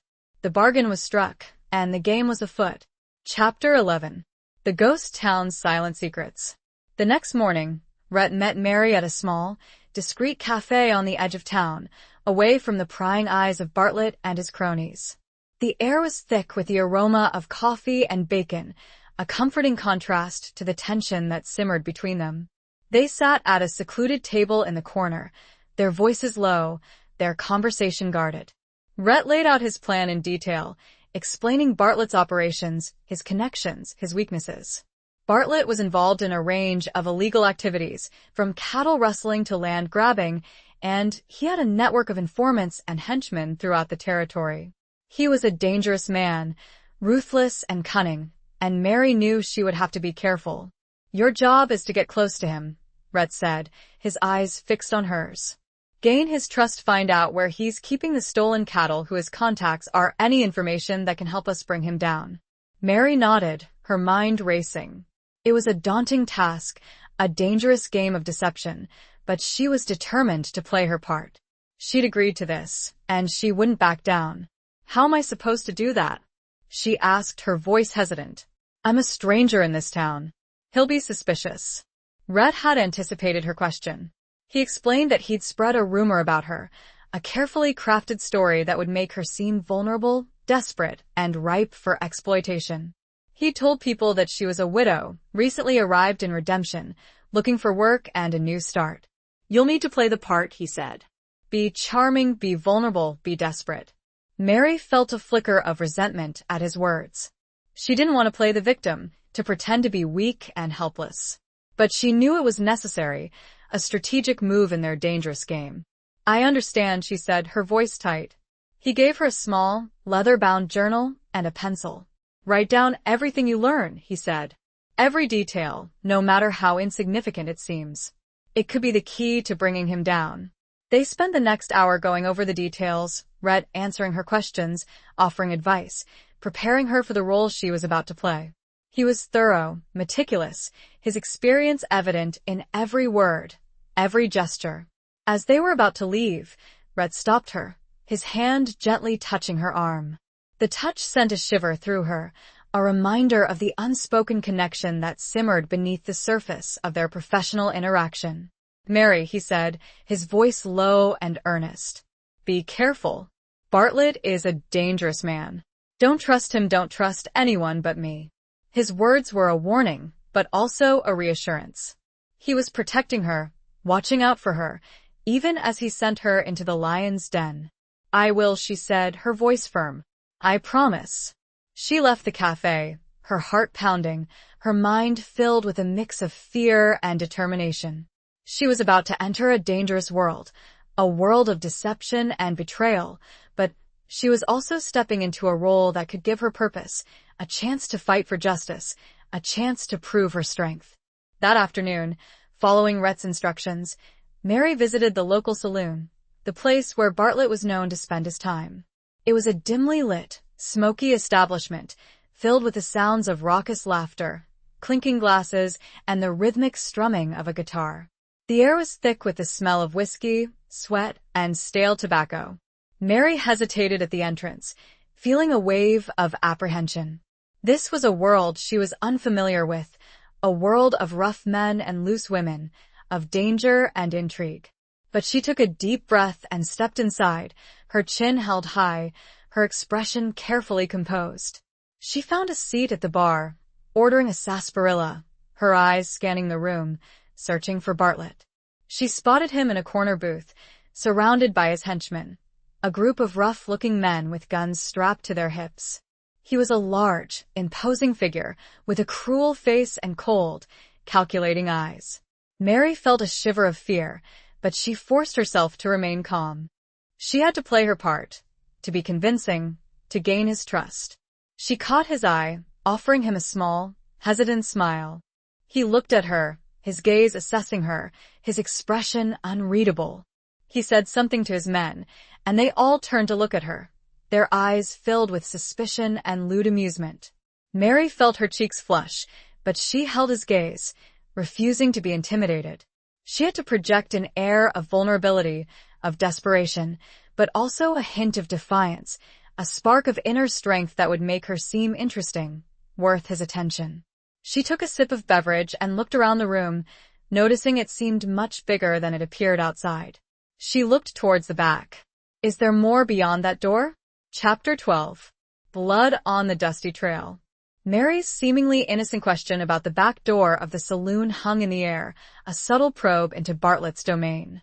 The burly man's eyes narrowed slightly, his gaze sharpening as he studied her. The laughter of his henchmen subsided, replaced by a tense silence. Mary held her breath, her heart pounding against her ribs. Had she overstepped? Had she aroused his suspicion too early? Bartlett took a long drag from his cigar, the smoke curling around his face, obscuring his expression. He finally spoke, his voice a low, gravelly rumble. That's just storage, little lady, he said, his tone dismissive. Nothing of interest to you. But Mary sensed a lie in his words, a subtle hesitation that betrayed his attempt at nonchalance. The back door, she suspected, held more than just dusty crates and barrels. It likely led to a back room, a private space where Bartlett conducted his more illicit business, away from the prying eyes of the saloon's regular patrons. She forced a smile, a nervous, apologetic gesture. Oh, of course, she said, her voice light. I was just curious. This town is so new to me, everything seems so mysterious. Her performance seemed to work. Bartlett's expression softened slightly, a flicker of amusement replacing the suspicion. He saw her as a naive newcomer, a vulnerable woman easily manipulated. It was exactly the image she wanted to project. Redemption's got its secrets, that's for sure, he said, a sly grin spreading across his face. But it's also a town of opportunity for those who know how to play the game. He gestured to one of his men, a skinny, weasel-faced character with shifty eyes. "Get the lady another drink," he said. "And bring her over here. I might have some opportunities for her." Mary felt a chill run down her spine, but she maintained her composure. She accepted the drink, offering the henchman a grateful smile. She walked over to Bartlett's booth, her steps deliberate, her expression carefully composed. She was stepping into the lion's den, and she had to be smart, cautious, and utterly convincing. She sat down opposite Bartlett, the table separating them like a battle line. His henchmen flanked him, their presence a silent threat, a reminder of the power he wielded. "So, you're new in town?" Bartlett asked, his eyes raking over her, his gaze lingering on her face, her dress, her hands. Mary nodded, playing the part of the vulnerable widow. "Yes," she said, her voice soft. "I lost my husband recently back east. I came here looking for a fresh start, a new life." She let a hint of sadness creep into her voice, a touch of genuine emotion that would make her performance more believable. She'd learned from Rhett that the best lies were often laced with truth. Bartlett seemed to buy her story. He leaned back, his expression softening slightly. "That's a tough break, little lady," he said, his voice almost sympathetic. "But redemption's a good place to start over. Lots of opportunities for a resourceful woman like you." His words were laced with innuendo, a subtle hint of the kind of opportunities he had in mind. Mary felt a surge of disgust, but she forced herself to remain calm. She had to play along, to gain his trust, to get closer to him. "I'm willing to work hard," she said, her voice firm. "I'm not afraid of a challenge." Bartlett chuckled, a low, rumbling sound that sent a shiver down her spine. "I like that," he said. "I like a woman with spirit." He offered her a drink from his own glass, a gesture of intimacy, of trust. Mary hesitated for a moment, then took a small sip, her hand trembling slightly. She knew she was walking a tightrope, balancing between gaining his confidence and protecting herself. They talked for a while longer, Mary carefully steering the conversation, asking seemingly innocent questions about the town, about the businesses, about the people. She was gathering information, piecing together the puzzle of Bartlett's operations, searching for the clues that would help Rhett bring him down. As the evening wore on, the saloon grew more crowded, the music louder, the atmosphere more raucous. Mary felt a growing sense of unease. She was surrounded by Bartlett's men, his watchful eyes constantly on her. She knew she had to be careful to avoid any missteps that could betray her true intentions. Suddenly, a commotion erupted near the entrance of the saloon. A group of men burst in, their faces grim, their clothes covered in dust. They were cowboys, and they were angry. "Bartlett," one of them shouted, his voice filled with rage. "You stole our cattle." Bartlett's expression hardened, his eyes narrowing. He stood up, his hand instinctively moving towards his gun. His henchmen followed suit, their hands on their weapons. "You're mistaken, friend," Bartlett said, his voice dangerously low. "I don't know anything about your cattle." The cowboys didn't believe him. They advanced, their faces flushed with anger, their hands hovering near their guns. A tense standoff ensued, the air thick with the threat of violence. Mary watched in horror, her heart pounding in her chest. She was caught in the middle of a potentially deadly confrontation, a situation that could explode at any moment. And then it happened. A shot rang out, echoing through the saloon. One of the cowboys fell to the ground, clutching his chest. Chaos erupted. Men scrambled for cover, guns were drawn, and a full-blown gunfight began. Mary found herself caught in the crossfire, bullets whizzing past her head, the sounds of gunfire and shouting deafening. She ducked behind the table, her body trembling, her mind racing. She had to get out of here, to escape the carnage. She was surrounded by the chaos, in danger. She crawled along the floor, trying to make her way to the back door. Chapter 13. The Weight of Unspoken Words. The back door of the saloon was her only escape, a narrow passage leading to the unknown. Mary crawled towards it, her heart pounding in her chest, the sounds of gunfire and shouting echoing around her. She reached the door, fumbling with the latch, her hands trembling. Finally, it swung open, revealing a dark, narrow alleyway. She slipped through the door, closing it quickly behind her, shutting out the chaos of the saloon. She leaned against the wall, her breath coming in ragged gasps, her body shaking from the adrenaline coursing through her veins. She was safe, for now, but she was also alone, in the darkness, unsure of what to do next. The alleyway was narrow and cluttered, filled with trash cans, empty crates, and the discarded remnants of the saloon's operations. The air was thick with the smell of stale beer, rotting garbage, and something metallic, something acrid, the smell of blood. Mary's eyes adjusted to the darkness, and she saw him. A figure lying slumped against the wall, a dark stain spreading across his shirt. It was one of the cowboys, the one who had accused Bartlett of stealing their cattle. He was alive, but barely. Mary rushed to his side, her instincts kicking in. She knelt beside him, gently examining his wound. It was a gunshot wound, to the shoulder, bleeding profusely. "I'm here to help," she said, her voice calm and reassuring, despite the fear that gripped her. "Just try to stay still."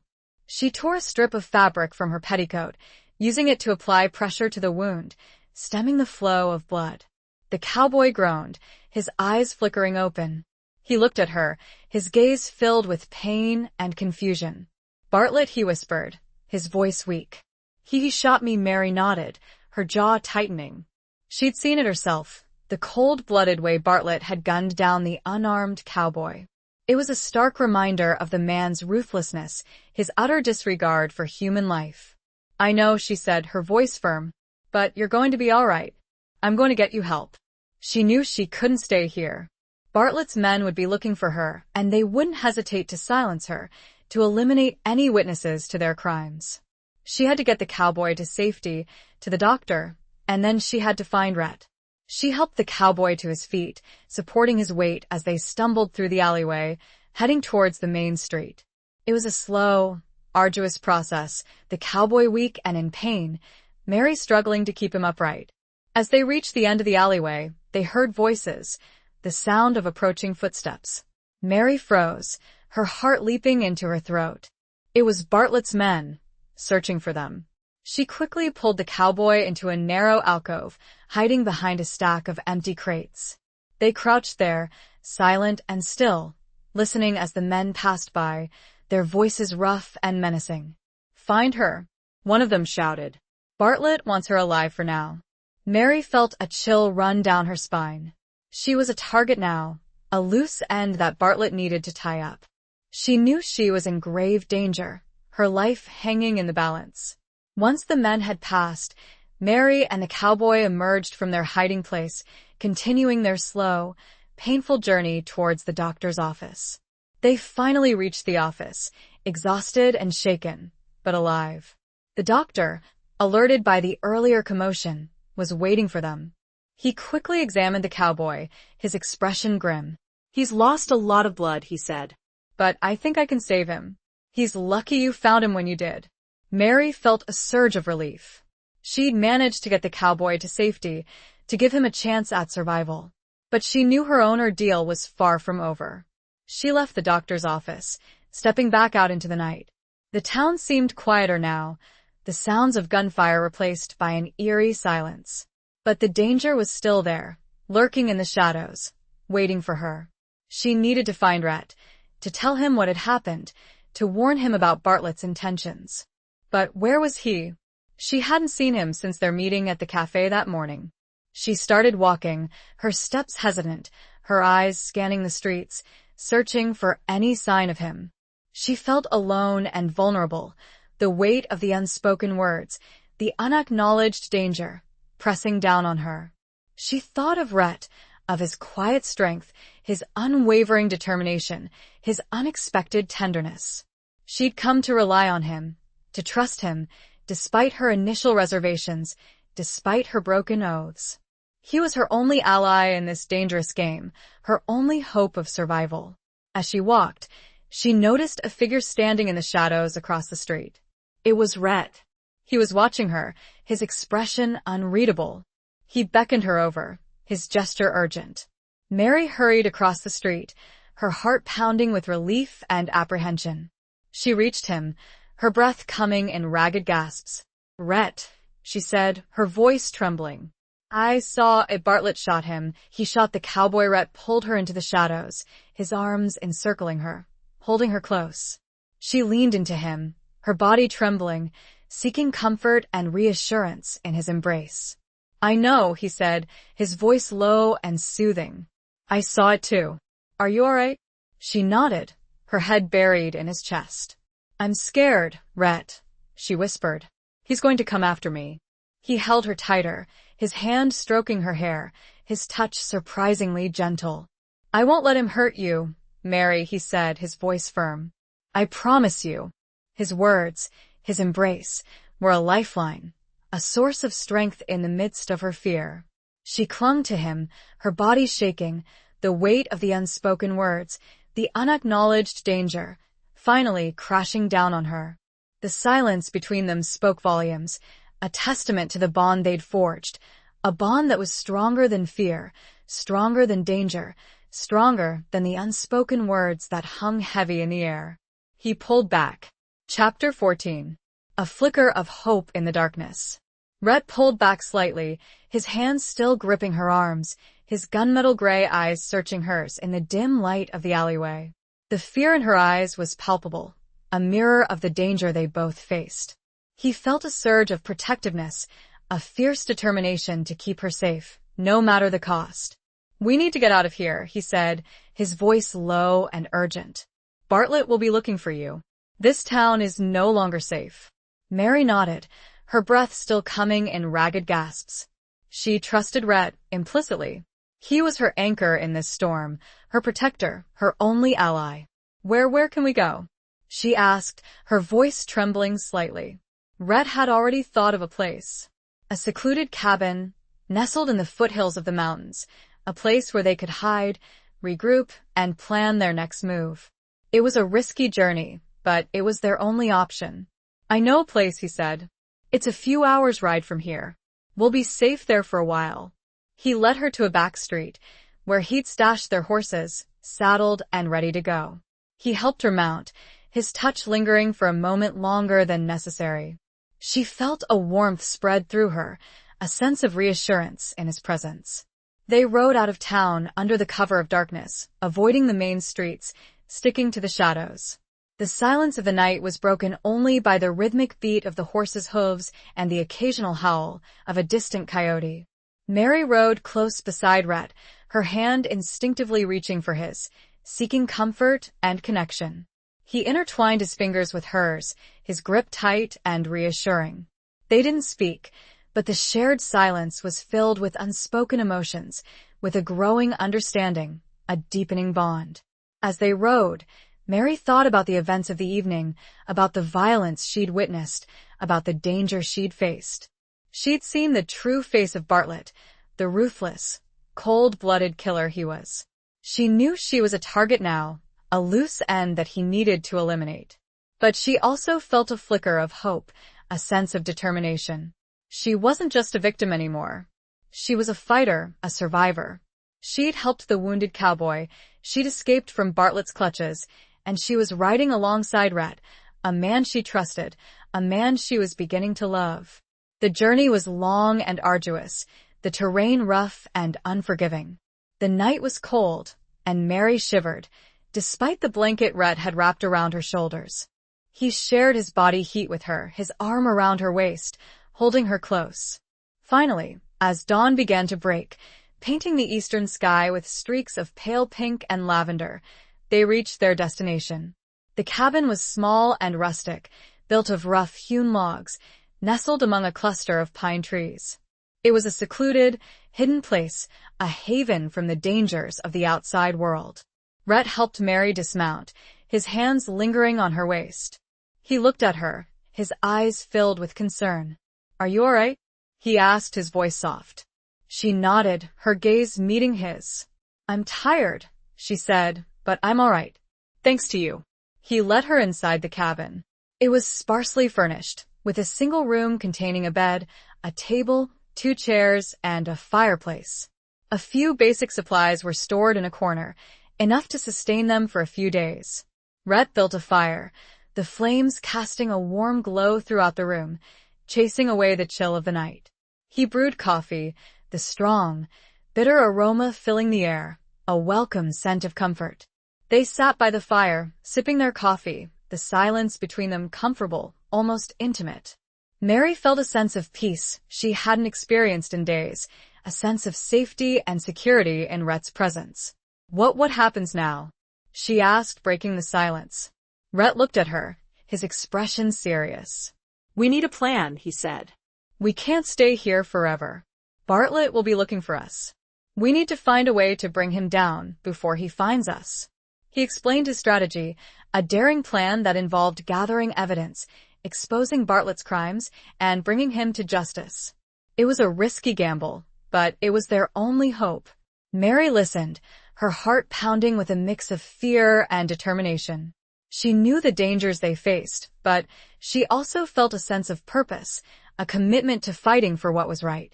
I'm with you, Rhett, she said, her voice firm. Whatever it takes. He looked at her, his eyes filled with a mixture of admiration and affection. He reached out, his hand gently touching her cheek. The touch sent a shiver through her, a warmth that spread through her entire body. The flicker of hope, once a fragile ember, was now a growing flame, fueled by their shared purpose, their shared risk, and the growing love that was blossoming between them, a love that was as dangerous as it was undeniable. They had hours before having to leave. Chapter 15. The Sheriff's Crooked Grin. The hours spent in the secluded cabin were a brief respite, a stolen moment of peace in the midst of their perilous situation. Rhett and Mary used the time to rest, to plan, and to connect on a deeper level, their bond strengthening with each shared glance, each whispered word, each gentle touch. The looming threat of Bartlett hung over them, a dark cloud on the horizon, but within the cabin's walls, they found a temporary sanctuary, a space where they could be vulnerable, honest, and, for a fleeting moment, almost happy. As the time to leave approached, a sense of urgency settled over them. They knew they couldn't stay hidden forever. They had to act, to take the fight to Bartlett before he found them. Rhett's plan was to seek the help of the territorial marshal, a man named Jedediah Stone, who was rumored to be honest and incorruptible. But reaching Stone wouldn't be easy. Bartlett had allies everywhere, even within the law.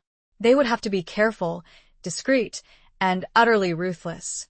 We'll need to go to Silver Creek, Rhett said, his voice low and serious. That's where Stone has his headquarters. It's a 2-day ride from here.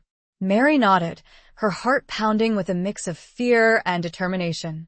She knew the risks, but she was ready to face them alongside Rhett.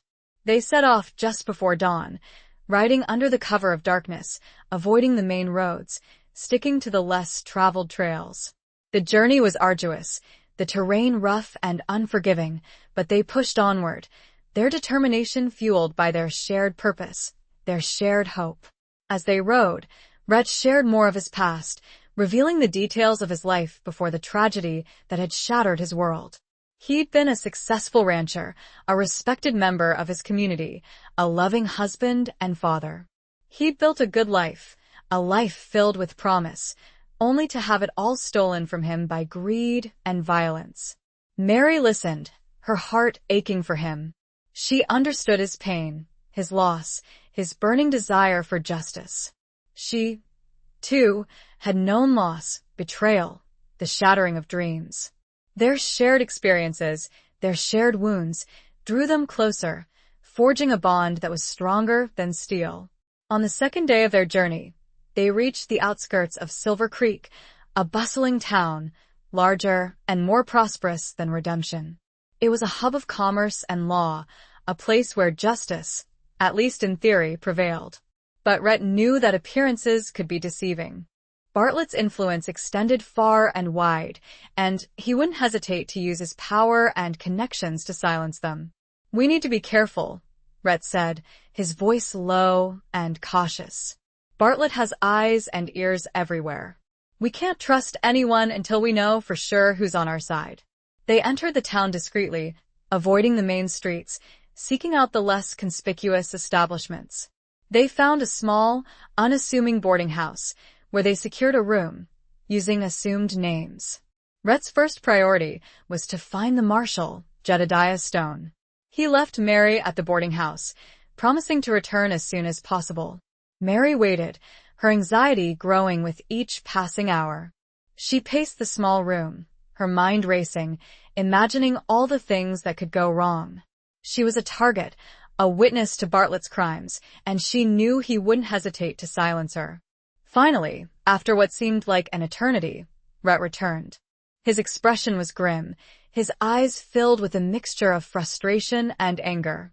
"Stone's not here," he said, his voice tight. "He's out of town on official business. He won't be back for a week." Mary felt a surge of despair. A week? They couldn't wait a week. Bartlett would find them by then. What do we do now?" she asked, her voice trembling slightly. Rhett's gaze met hers, his eyes filled with a steely determination. "We find him," he said. "We go to him." He'd learned that Stone was investigating a series of robberies in a nearby mining town, a place called Dust Devil. It was a dangerous journey, through territory controlled by Bartlett's allies, but they had no choice. Before they could leave, however, they needed to deal with a more immediate problem. The sheriff of Silver Creek, a man named Brody, was known to be in Bartlett's pocket. He was a corrupt, ruthless man who used his position to protect Bartlett's interests and silence his enemies. As if summoned by their thoughts, a knock on the door interrupted their conversation. Rhett's hand instinctively moved to his gun. He opened the door cautiously, his body shielding Mary. It was Sheriff Brody, a tall, imposing figure with a cruel face and a crooked grin. He was accompanied by 2 deputies, both heavily armed. "Mr. and Mrs. Smith?" Brody said, his voice dripping with sarcasm. "I'm Sheriff Brody." "I'd like to have a word with you." His eyes scanned the room, lingering on Mary, his gaze filled with suspicion and something that made her skin crawl. He knew. Somehow he knew who they were. The crooked grin widened, revealing a hint of malice, a promise of trouble. The weight of the law, twisted and corrupted, pressed down on them, a tangible threat in the cramped room. This was not going to be a friendly chat. Chapter 16. Unraveling the Tangled Threads. Sheriff Brody's presence filled the small room, his menacing aura a stark reminder of the danger that surrounded them. His 2 deputies flanked him, their hands resting on their holstered guns, their eyes cold and watchful. Mary felt a surge of fear, but she forced herself to remain calm, to meet Brody's gaze with a semblance of defiance. "What can we do for you, Sheriff?" Rhett asked, his voice calm and steady, his hand still hovering near his gun, concealed beneath his coat. Brody's crooked grin widened, his eyes glinting with malice. "Just a friendly visit, Mr. Smith," he said, his tone dripping with sarcasm. "Checking on our new arrivals, making sure they're comfortable." His gaze lingered on Mary, his eyes raking over her, a predatory gleam in their depths. Especially the lovely Mrs. Smith. Mary felt a shiver of disgust, but she held his gaze, refusing to be intimidated. She knew she had to play her part, to be convincing, to avoid arousing his suspicion further. "We're just passing through, Sheriff," she said, her voice calm and steady, despite the tremor in her heart. "We don't want any trouble." Brody chuckled, a low, rumbling sound that sent a chill down her spine. "Trouble has a way of finding people, Mrs. Smith," he said. "Especially those who associate with certain individuals." He was referring to Rhett, of course. He knew who they were, or at least he suspected. He was playing a game of cat and mouse, toying with them, enjoying their fear. "I don't know what you're talking about, Sheriff," Rhett said, his voice firm. "We're just travelers minding our own business." Brody stepped closer, his presence dominating the small room. He leaned in, his face inches from Rhett's, his breath smelling of stale whiskey and tobacco. "Don't play coy with me, Boone," he said, his voice low and menacing. "I know who you are, and I know what you're up to. Bartlett sends his regards." So it was out in the open now. The pretense was gone. The battle lines were drawn. Rhett's hand tightened on his gun, but he didn't draw it. He knew that a gunfight in this small room would be suicide. They were outnumbered, outgunned, and trapped. "We have nothing to say to you, Brody," Rhett said, his voice cold and steady. "Get out." Brody laughed, a harsh, mocking sound. "I don't think so, Boone," he said. "I have a warrant for your arrest and for the lady's protective custody." He gestured to his deputies, and they moved forward, their guns drawn. Mary felt a surge of panic, but she stood her ground, her gaze fixed on Brody's. "On what charges?" she asked, her voice trembling slightly. Brody's crooked grin widened. "Oh, I'm sure we can find something," he said. "Resisting arrest, conspiracy, aiding, and abetting a fugitive, the list goes on." He was making it up, of course. He had no real charges. He was simply doing Bartlett's bidding, silencing them before they could reach Marshall Stone. Suddenly, Rhett moved. With lightning speed, he disarmed one of the deputies, grabbing his gun and pointing it at Brody. The other deputy hesitated, his eyes widening in surprise. "Don't move, Brody," Rhett said, his voice cold and deadly. "Or I'll drop you where you stand." A tense standoff ensued, the silence broken only by the ragged breathing of the men and Mary's pounding heart. The air was thick with the threat of violence, the smell of gunpowder and fear. Mary saw her chance. While Brody and his deputies were focused on Rhett, she slipped out the door unnoticed. She ran down the hallway, her heart pounding in her chest, her mind racing. She had to get help, to find someone who could stop Brody, who could protect Rhett. She burst out of the boarding house and into the street, her eyes scanning the surroundings, searching for any sign of assistance. She saw a group of men gathered outside the saloon, their faces rough and weathered, but their eyes holding a hint of decency, a spark of something that wasn't entirely corrupted. She ran towards them, her voice desperate. "Help!" she cried. "The sheriff, he's arresting an innocent man, he's working for Bartlett." The men looked at her, their expressions skeptical, but also curious. They'd heard the rumors about Brody's corruption, about his ties to Bartlett. Mary pleaded with them, her voice choked with emotion. She told them about the shooting and redemption, about Bartlett's crimes, about Rhett's efforts to bring him to justice.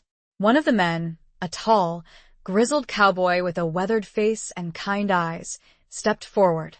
"I've heard enough," he said, his voice firm. "Brody's been a thorn in our side for too long. It's time someone stood up to him." He turned to the other men, his gaze resolute. "Who's with me?" he asked. The men responded with a chorus of agreement, their faces hardening with determination. They were tired of Brody's corruption, of Bartlett's reign of terror. They were ready to fight back. Mary felt a surge of hope, a flicker of light in the darkness. She wasn't alone. There were still good people in this town, people willing to stand up for what was right. Together, she and the cowboys headed back towards the boarding house, their steps determined, their hearts pounding with a mix of fear and anticipation. The tangled threads of corruption and deceit were about to be unraveled, and the showdown was about to begin. The sounds from inside grew louder. Chapter 17. A showdown at dawn's first light. The sounds of a struggle emanated from the boarding house as Mary and the group of cowboys approached. Shouts, the thud of bodies, and the splintering of wood echoed in the tense air. Mary's heart pounded with a mixture of fear and determination. She had to get to Rhett, to help him before it was too late. They burst through the door, the cowboys charging in, their guns drawn. The scene that greeted them was chaotic. Rhett was engaged in a fierce struggle with Brody and his two deputies. Furniture was overturned, lamps were shattered, and the room was filled with the sounds of grunts and curses. Rhett had managed to disarm one of the deputies, but he was still outnumbered. Brody had him in a headlock, his arm pressing against Rhett's throat, cutting off his air supply. The other deputy was aiming his gun at Rhett, ready to fire. The cowboys intervened, their arrival shifting the balance of power. They engaged Brody's deputies, their guns blazing, their fists flying. The room erupted in a cacophony of gunfire, shouts, and the sounds of a brutal brawl. Mary rushed to Rhett's side, her eyes filled with fear and concern. She saw the desperation in his face, the strain in his muscles as he struggled to break free from Brody's grip. "Brody!" she shouted, her voice filled with rage. Let him go. Brody ignored her, his grip tightening on Rhett's throat. He was determined to finish him off, to eliminate the threat he posed to Bartlett's empire. Mary knew she had to act fast. She grabbed a broken chair leg, her hands trembling, and swung it with all her might, striking Brody's arm. The blow connected, and Brody cried out in pain, his grip loosening. Rhett gasped for air, breaking free from his hold. He stumbled back, his hand reaching for his gun. But Brody was quick. He recovered from the blow and lunged at Rhett, his knife drawn, his eyes filled with murderous rage. Mary screamed, her heart leaping into her throat. She knew she had to do something, anything, to protect Rhett. Before she could react, however, a shot rang out. Brody froze, his eyes widening in surprise. He looked down at his chest, a dark stain spreading across his shirt. He stumbled back, his knife clattering to the floor, and collapsed. The room fell silent, the only sound the ragged breathing of the combatants. Everyone looked at the source of the shot. It was one of the cowboys, the grizzled man who had rallied the others to help Mary. He stood there, his gun still smoking, his expression grim. He was going to kill him, the cowboy said, his voice firm. I had no choice. Rhett nodded, his gaze meeting the cowboy's. He knew he owed the man his life. The remaining deputies, seeing their leader dead and themselves outnumbered, surrendered. The fight was over. Mary rushed to Rhett's side, her arms encircling him, holding him tight. He leaned into her, his body trembling, his breath coming in ragged gasps. Are you all right? She asked, her voice filled with concern. He nodded, his head buried in her hair. I am now, he whispered. Thanks to you. The cowboys gathered around, their faces a mixture of relief and satisfaction. They'd stood up to Brody, to Bartlett, and they'd won. What do we do now? One of them asked, looking at Rhett. Rhett straightened, his gaze hardening with determination. We go after Stone, he said. We finish this.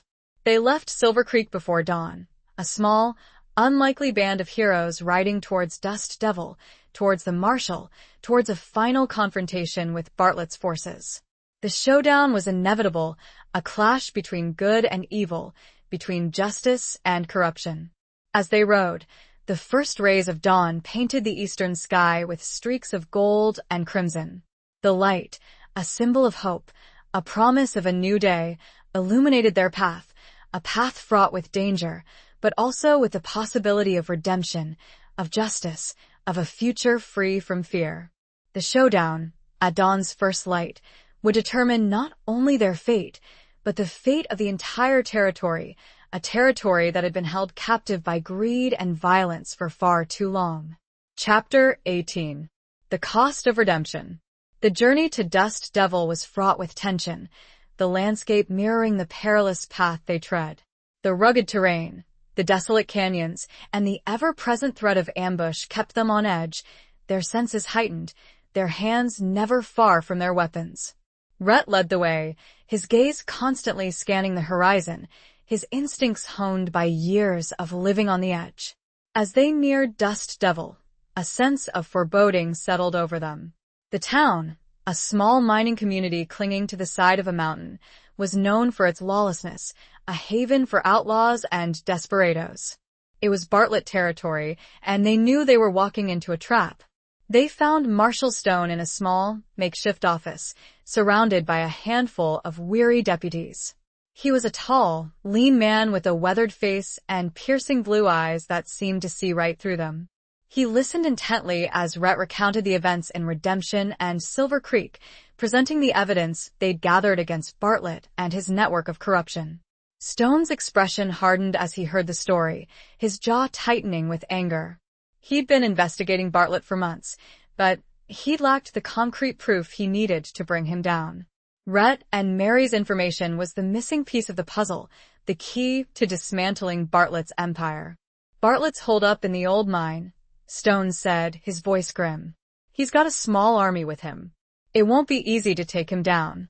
Rhett nodded, his gaze resolute. We're ready, he said. We'll help you. Stone looked at Mary, his eyes filled with concern. This is no place for a woman, he said. It's too dangerous. Mary met his gaze, her chin lifting slightly. I'm not afraid, she said, her voice firm. I've come this far, I won't back down now. Stone studied her for a moment, seeing the determination in her eyes, the strength that belied her gentle appearance. He nodded, reluctantly accepting her presence. They planned their assault, a coordinated attack on the mine, timed for dawn. It was a risky gamble, but it was their only chance to catch Bartlett off guard and bring him to justice. As the first rays of light painted the sky, they rode towards the mine, a small, determined force facing a formidable enemy. The air was thick with tension, the silence broken only by the rhythmic beat of the horses' hooves and the occasional nervous cough. They reached the mine entrance, a gaping hole in the side of the mountain, shrouded in shadows. Rhett dismounted, his hand on his gun, his eyes scanning the surroundings. He signaled to the others, and they spread out, taking up positions among the rocks and trees. Bartlett, Rhett shouted, his voice echoing through the canyon. Come out. It's over. A moment of silence followed, then a voice, Bartlett's voice, answered from within the mine. You're a fool, Boone. He shouted. You're outnumbered, outgunned, you're walking into your grave. We'll see about that, Bartlett, Rhett replied. Come out and face justice or die in the darkness. Another moment of silence, then a barrage of gunfire erupted from the mine entrance. Bullets whizzed past their heads, ricocheting off the rocks, the sounds deafening. The battle had begun. Rhett and his allies returned fire, their guns blazing, their aim steady. They fought bravely, driven by a desire for justice, for redemption, for a future free from fear. Mary found herself caught in the crossfire, taking cover behind a large boulder. She'd never held a gun before, but she'd insisted on being armed, determined to play her part in the fight. She aimed and fired, her hands trembling, her heart pounding. The battle raged, a chaotic clash of gunfire, shouts, and the cries of the wounded. The air was thick with the smell of gunpowder and blood. Mary saw Rhett, fighting fiercely, his movements swift and deadly. He was a force of nature, a man driven by a righteous anger, a man fighting for his life, for her life, for a better future. Suddenly, she saw Bartlett emerge from the mine entrance, his gun drawn, his eyes fixed on Rhett. He was aiming at Rhett's back, ready to fire. Mary screamed, her voice lost in the din of the battle. She raised her gun, her hands shaking, and fired. The shot hit Bartlett, knocking him off balance. He stumbled back, his gun firing wildly, the bullet missing Rhett by inches. Rhett turned, seeing Bartlett, seeing Mary. He fired, his shot hitting Bartlett squarely in the chest. Bartlett collapsed, his body falling to the ground, lifeless. The remaining outlaws, seeing their leader dead, surrendered. The battle was over. Mary rushed to Rhett's side, her arms encircling him, holding him tight. He leaned into her, his body trembling, his breath coming in ragged gasps. You saved my life, he whispered, his voice choked with emotion. She nodded, her tears mingling with his. We saved each other, she said. The cost of redemption had been high, paid in blood and fear, but they had won. Bartlett was dead, his reign of terror over. Justice had been served. The sun rose higher, casting its golden rays over the scene of the battle, illuminating the faces of the victors, weary but triumphant. The cost had been great, but the reward, a future free from fear, was worth the price. The silence was deafening. Chapter 19. Between Two Worlds. The aftermath of the battle at the mine was a somber affair. The dead were buried, the wounded tended to, and the captured outlaws were handed over to Marshal Stone's custody. A sense of weary relief settled over Dust Devil, the town breathing a collective sigh of liberation from Bartlett's oppressive grip. Rhett and Mary, though physically unharmed, carried the emotional scars of the conflict. They had faced death, witnessed violence, and played a pivotal role in bringing down a criminal empire. The experience had changed them, forging a bond between them that was stronger than any they had ever known. Marshal Stone, grateful for their assistance, offered them his protection and support. He assured them that Bartlett's remaining allies would be hunted down and brought to justice, and that the territory would finally be free from his corrupt influence. But Rhett and Mary knew that their journey was far from over. They had unfinished business, personal demons to confront, and a future to build together. They had to decide where they belonged, what they wanted, and how they would navigate the complexities of their newfound relationship.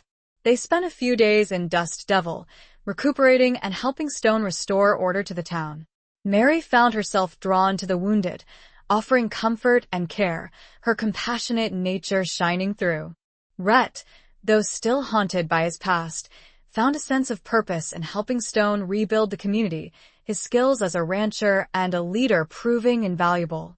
But the call of the open road, the lure of a fresh start, beckoned them. They had to decide where to go, what to do, how to build a life together. One evening, as they sat on the porch of a small cabin Stone had provided for them, watching the sunset paint the sky with vibrant colors, Rhett turned to Mary, his eyes filled with a mixture of tenderness and uncertainty. "Mary," he said, his voice low and gravelly, "I need to ask you something." Mary's heart skipped a beat. She knew what was coming, the question that had been hanging between them, unspoken but ever-present. She met his gaze, her own eyes filled with a mix of anticipation and apprehension. "What is it, Rhett?" she asked, her voice soft. He took a deep breath, his hand reaching out to gently cup her cheek. The touch sent a shiver through her, a warmth that spread through her entire body. "I know we've been through a lot together," he said, his voice earnest.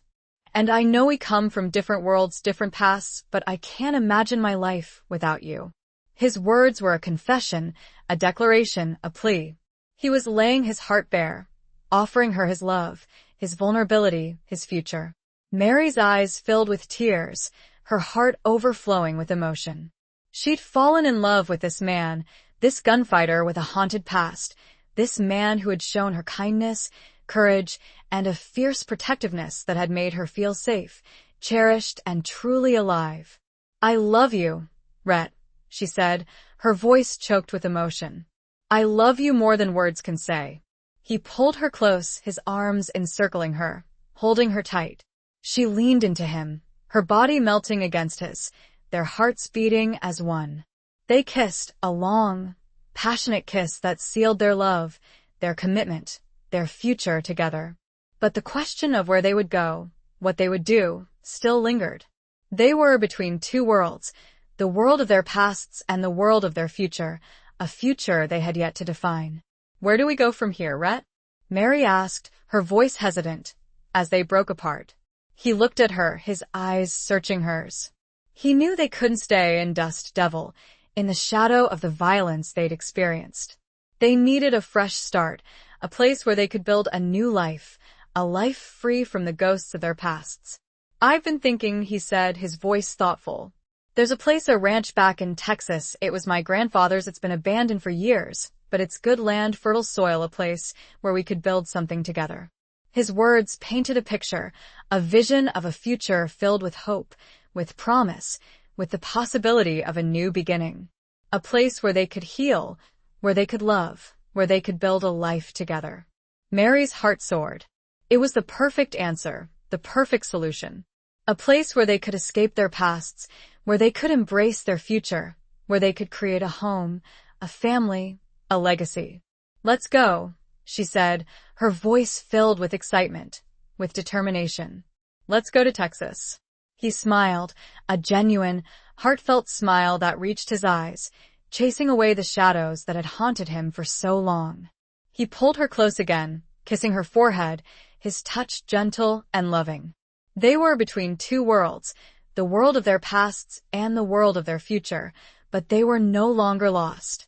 They had found each other, and together, they would navigate the challenges, embrace the opportunities, and build a life filled with love, with hope, with the promise of a new beginning. The journey would be long, but they were ready, their hearts united, their spirits strong, their love a beacon guiding them towards their destiny. He held her for a long time. Chapter 20. The final confrontation of hearts and horizons. The journey to Texas was a pilgrimage of sorts, a shedding of the old and an embrace of the new.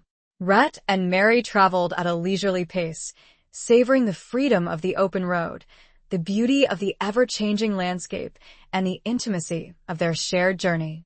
They left behind the dust and violence of Arizona, carrying with them the scars of their past, but also the hope of a brighter future. They talked, they laughed, they shared their dreams and fears, their vulnerabilities and aspirations. They were two souls, once fractured and lost, now mended and united, their love a tapestry woven from shared experiences, mutual respect, and a deep, abiding affection. As they crossed the border into Texas, a sense of homecoming washed over Rhett. He'd been away for many years, running from his past, seeking solace in solitude, but now, he was returning, not as a broken man, but as a man reborn, a man with a purpose, a man with a love to guide him. The ranch, when they finally reached it, was a testament to time and neglect.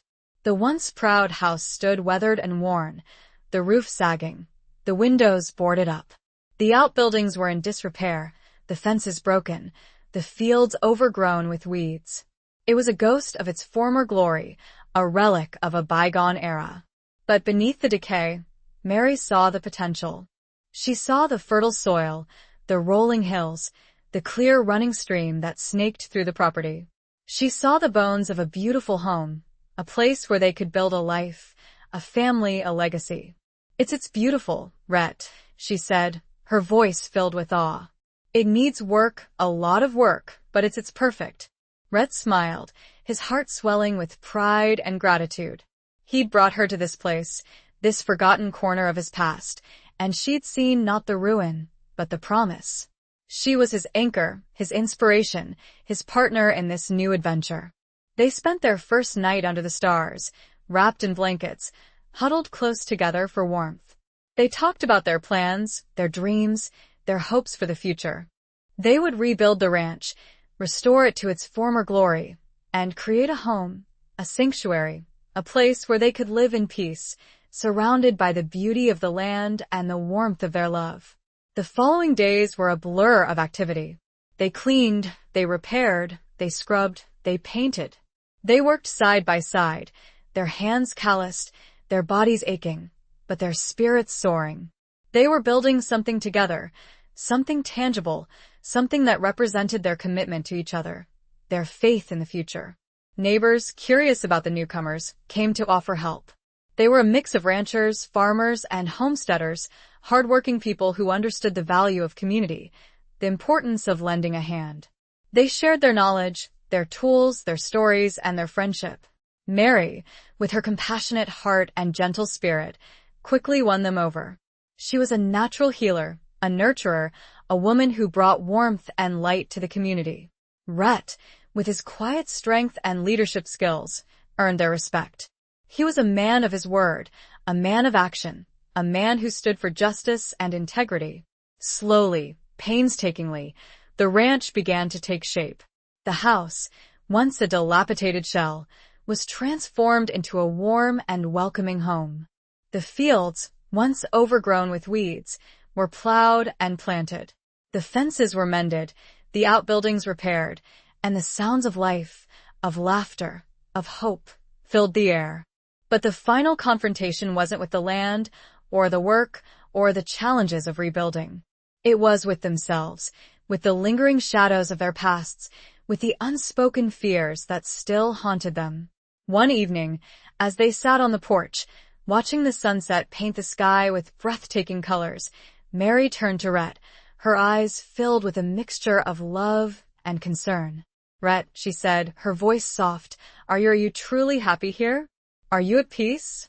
Rhett looked at her, his gaze searching hers. He knew what she was asking.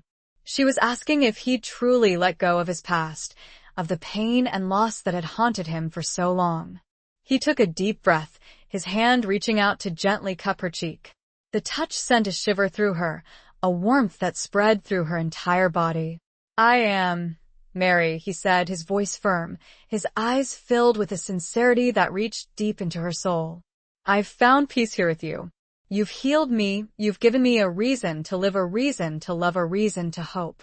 His words were a testament to their journey, to their love, to the transformative power of their connection. They had faced their demons, conquered their fears, and emerged stronger, more resilient, more deeply in love than ever before. The final confrontation wasn't a battle with guns or violence, but a quiet, internal reckoning, a coming to terms with the past, an embrace of the future. It was a victory of the heart, a triumph of the spirit, a testament to the enduring power of love. As the sun dipped below the horizon, casting long shadows across the land, Rhett pulled Mary close, his arms encircling her, holding her tight. They stood there, silhouetted against the fiery sky, two souls united, two hearts intertwined, their love a beacon of hope, a promise of a future filled with peace, with joy, with the enduring beauty of a life built together on the foundations of trust, respect, and a love that had conquered all. This was the horizon they had dreamed of. Epilogue. Years passed and the ranch thrived. The once dilapidated homestead became a beacon of prosperity and warmth, a testament to Rhett and Mary's resilience, hard work, and unwavering love. Children's laughter echoed through the fields where once only silence reigned, and the scent of freshly baked bread mingled with the earthy aroma of the Texas soil. Mary, her Bostonian elegance, softened by the sun and wind of the frontier, was the heart of the ranch. She tended to her family, her garden, and the community with equal measures of grace and strength. Her past, though never forgotten, no longer defined her. She was no longer running, she was home. Rhett, his gunfighter's edge tempered by the love of a good woman and the responsibility of a family, became a pillar of the community. He was a rancher, a father, a husband, and a leader, respected for his wisdom, his fairness, and his unwavering commitment to justice. The gun he once relied on now gathered dust, a relic of a past life, replaced by the tools of a farmer and the gentle touch of a loving father. Their children, a boy and two girls, grew strong and free, inheriting their mother's compassion and their father's courage. They learned to ride, to rope, to work the land, but they also learned the importance of kindness, of honesty, of standing up for what was right. They were the embodiment of Rhett and Mary's love, the living proof of their triumph over adversity. The community, once wary of the stranger and the gunfighter, embraced them wholeheartedly. They were no longer outsiders, but integral members of a close-knit family, bound together by shared experiences, mutual respect, and a deep appreciation for the land they called home. One evening, as the sun set, casting a golden glow over the ranch, Rhett and Mary sat on the porch swing, their hands intertwined, their shoulders touching. They were older now, their faces lined with the wrinkles of time and experience, their hair streaked with silver, but their love for each other burned as brightly as ever. They watched their grandchildren play in the yard, their laughter echoing through the twilight air. The scene was a picture of peace, of contentment, of a life well lived, a dream fulfilled. Mary leaned her head against Rhett's shoulder, her heart filled with gratitude. "We did it, Rhett," she whispered. "We built a life, a beautiful life." Rhett smiled, his eyes crinkling at the corners. He squeezed her hand gently, his touch still sending a shiver of warmth through her. "We did, Mary," he said, his voice soft but firm. "We did it together." He looked out at the vast expanse of their ranch, at the rolling hills, the grazing cattle, the fields of golden wheat swaying in the gentle breeze. He saw not just the land, but the legacy they had created, the family they had built, the love that had sustained them through thick and thin. The ghosts of their pasts, once so vivid and painful, had faded into the background, replaced by the vibrant colors of the present, the promise of the future. They had faced their demons, conquered their fears, and found redemption in each other's arms. As darkness descended, the stars emerged, a million pinpricks of light against the velvet blackness, a familiar and comforting sight. They were the same stars that had shone down on them during their perilous journey across the desert, the same stars that had witnessed their struggles, their triumphs, their enduring love. Rhett and Mary sat there, in the quiet stillness of the evening, their hearts filled with peace, with gratitude, with a love that had stood the test of time, a love that had conquered all. Their journey had been long and arduous, but they had reached their destination, their horizon, their home. And in each other's arms, they found their forever. The vast, star-studded sky was silent.